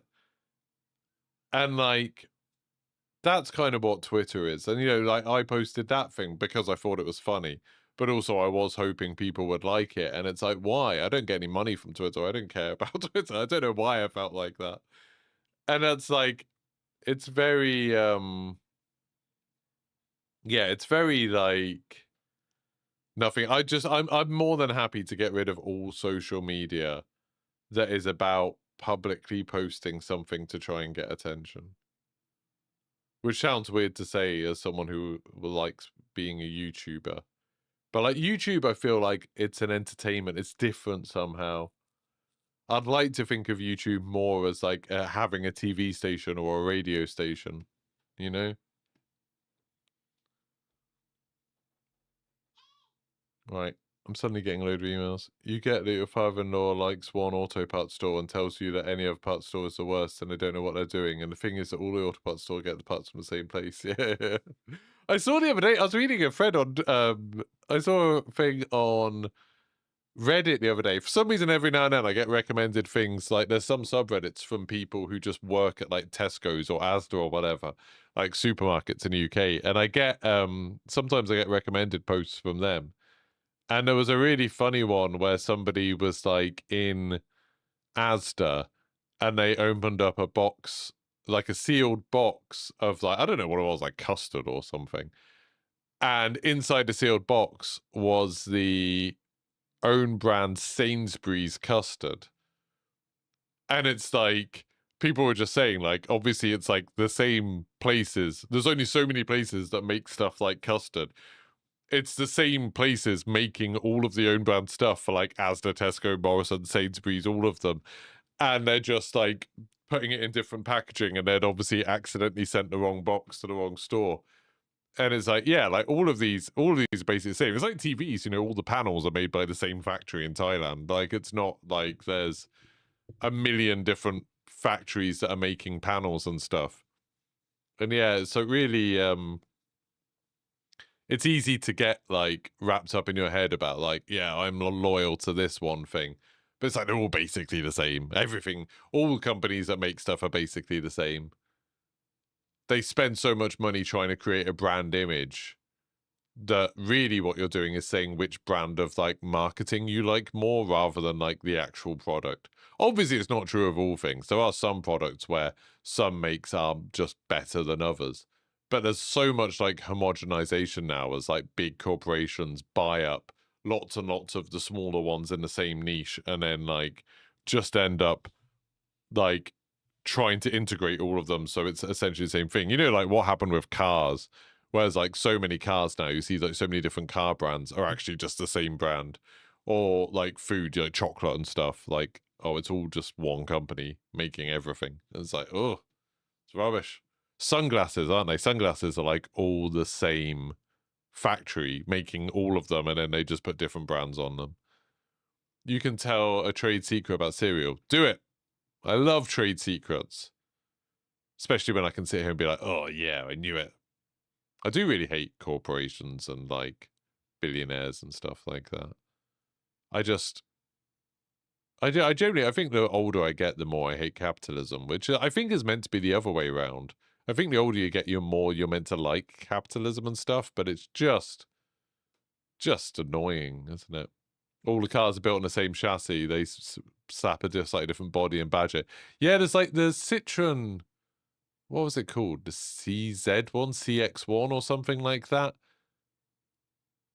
I used to know someone who had one of those, and then in a car park, I saw a car that I thought was that exact car, and it was actually a pure Peugeot, like 106 or something, and it's like literally the same exact car, just with a Peugeot badge instead of a Citroen badge on it. It's like, what is this? Nestle produces all of the own label cereal supermarkets that Kellogg's produced the branded version. Nestle makes the own branded one. The cornflakes in Asda, Tesco, Aldi, and Morrison's is made by Nestle. That's super interesting, especially because Nestle is one of those companies like Coca-Cola that people boycott. You know, people intentionally don't buy Nestle products because of, you know, what they did with the whole breast milk thing. As I assume they've probably done other evil things too. But it's like, that's really interesting that all the own brand stuff is made by them. I didn't know that. Thank you. That is a good little bit of gossip. That's now going to be something that now I say to people, and I'll probably mess it up, and now I'll say like, "Oh, Hershey make all of the cereal for everybody." Very interesting. I used to work for them. I remember like when I was at university. You know when you're at like university age, a lot of people start getting more political and go and like get really into like kind of activism and stuff. I had a couple of friends, and one friend in particular who was like super into that stuff, and he was always like finding new things that he wanted to boycott. You know, be like, oh, they did this evil thing in this country, so I'm not going to use them anymore. And I think, and it like in some ways, I kind of admire that, of like, if you can stick to it, that's really impressive. But I think I'm a subscriber of the whole there's no ethical consumption under capitalism. That it's just basically impossible to ethically choose what you buy. You know, like right now with gaming, it's like I can understand people being like, oh, I don't want to support Microsoft and Xbox because they've bought up all these companies and then laid off all of these developers. And it's like, oh yeah, but Sony have also laid off loads of developers and shut down loads of studios. So that means no Microsoft, no Sony. So that means no Windows, no Xbox, no PlayStation. Do you think Nintendo have been... I mean, Nintendo just don't publicize what they do, so I've got no idea. Maybe you can only play Nintendo games? I don't know. Or you can only go on Linux. I mean, obviously you can't use Apple because they use slave labor to make iPhones and stuff like that, or kids or something making it. So it's like, can't do Apple, so you can't have Mac. So maybe Linux? And some indie games on Linux? Steam and Valve is our Lord and Savior. But are they? I mean, like, Gabe Newell, like someone was saying the other day, you know, he's got like 3 yachts. I know technically they're like research vessels or something like that, but if you don't want to support like the sort of billionaire class, surely Gabe Newell's a billionaire. Audi A3 is the same as a Volkswagen Golf and a Skoda Octavia. Really? I would have thought the Golf would be like a separate thing. But yeah, I think it's like... I think it's basically impossible. And like, you know, it's the same sort of thing when we go travel and stuff, you know, I like... There's elements of me being like, oh, you know, was it okay when we went to the UAE? Because you hear of these bad things that UAE's done. And then, you know, we've been to China, and then we're going to America next week. And like, you know, all of these countries, I have political criticisms, I guess, of. But then I also have things that I think England shouldn't have done and the UK shouldn't have done. And I have things that, you know, Belgium shouldn't have done. And that doesn't mean that I'm like, oh, I'm not going to go there because I disagree with their treatment of this particular group or this thing that they did historically or whatever. And it's like, you know, I want to go to Saudi Arabia, which obviously there's, you know, problems with and stuff. And it's like, does that mean I should just stick to my guns and only go to countries where I agree with everything that the people in charge of those countries did? Like, that seems crazy to me. You know, oh, you don't want to spend money in those countries because then you're supporting that regime. It's like, I don't want to give tax to the Labour Party right now, but, you know. Maybe we should all have to move to countries where we agree with everything that's done there. I don't know, it's wild. So going back to my original point, I think, you know, I agree with that whole no ethical consumption under capitalism thing. But maybe that means I should move away from capitalist countries. I was reading a good thing last night where someone was talking about this, and they were saying about how it is, you hear of people moving to other countries because they like glorify in their head, you know, like communism or something like that, and then they decide they want to move to a communist country, and then their quality of life is much worse, and then they suffer for it. And there's lots of examples of people who have gone through that. And it's like, oh, you get people criticizing capitalism, but then they're enjoying the benefits of capitalism. And it's like, I'm firmly of the mind that you can criticize something while also using it. You know, like, if anything, the people who are using it are in the best place to criticize it because they understand it the best. That makes more sense to me. Like arguing that, oh, you shouldn't benefit from something if you think that it's bad. I understand the theory behind it, but I think in practice it doesn't really make sense. But then maybe I'm just not brave enough to give up on everything, all of my creature comforts. I was talking on the Discord about, there's this video that I watched that I heartily recommend you all go watch after this. There's a video by the Boy YouTube channel, amazing YouTube channel. I think some of the best journalism that is being done right now on YouTube. They do a really good job of bringing important topics to light in a really entertaining way to make their videos. Like, their videos are funny, they're really like entertaining, but they talk about stuff that like I just don't think gets talked about in a lot of other places. And they actually, you know, put themselves on the line to go out and do those things. And they did a really good one a couple of days ago about Cuba, where one of them went on a sort of boat thing from Mexico taking supplies to Cuba, going past the blockade and everything. And it was crazy. Like, I had no idea about all of the stuff that's been going on in Cuba and about like why it's been going on and what's happening in that country right now. And it was so good watching this video. And in it, the guy, Alexei, who was like presenting it, was kind of like, he got really scared of going on this boat trip, and he was like about to run away, and he was like, maybe I'm just realizing that I'm not that guy. That like, you meet these people, like a lot of the people in the boating group had also done like trips to deliver supplies to Palestine and stuff. And he was like, you see these people and it's inspirational, it's amazing what they're doing. But they are going into these situations knowing there's a decent chance they will at least get sent to prison, and maybe they'll be killed. And they're okay with that because they've got the mindset that their life isn't more important than the lives of the people that they're trying to help. And it's like, that's not an easy thing to do. That's not an easy thing to wrap your head around, to be like, to convince yourself that you're willing to literally throw away your life in order to try and help somebody else, like a stranger. That's wild. Like, that's such a brave thing to do. But I just don't think there's many people in the world who are willing to do that. I don't think there's many people. And, you know, I don't think I wouldn't be willing to throw away my lovely, comfortable life on a principle. And that's, you know, that's like a moral failing, isn't it? That's like, oh, it'd be great to see yourself as that kind of person. But I don't think there's many people who are like that, which is a shame. Wow, that got deep really quickly. Anyway, we were just playing silly games earlier. I'm going to head off now. Anyway, so I'll be back tomorrow. Tomorrow we'll try low latency, and I'll try and get it set up so I can do 1440p YouTube and Twitch. I need to sort out how to do enhanced broadcasting on OBS with multi-stream. I'm sure there's a way to do it. I just haven't worked it out yet, so I'll try and do that. Thank you very much, and I'll see you all tomorrow. Goodbye.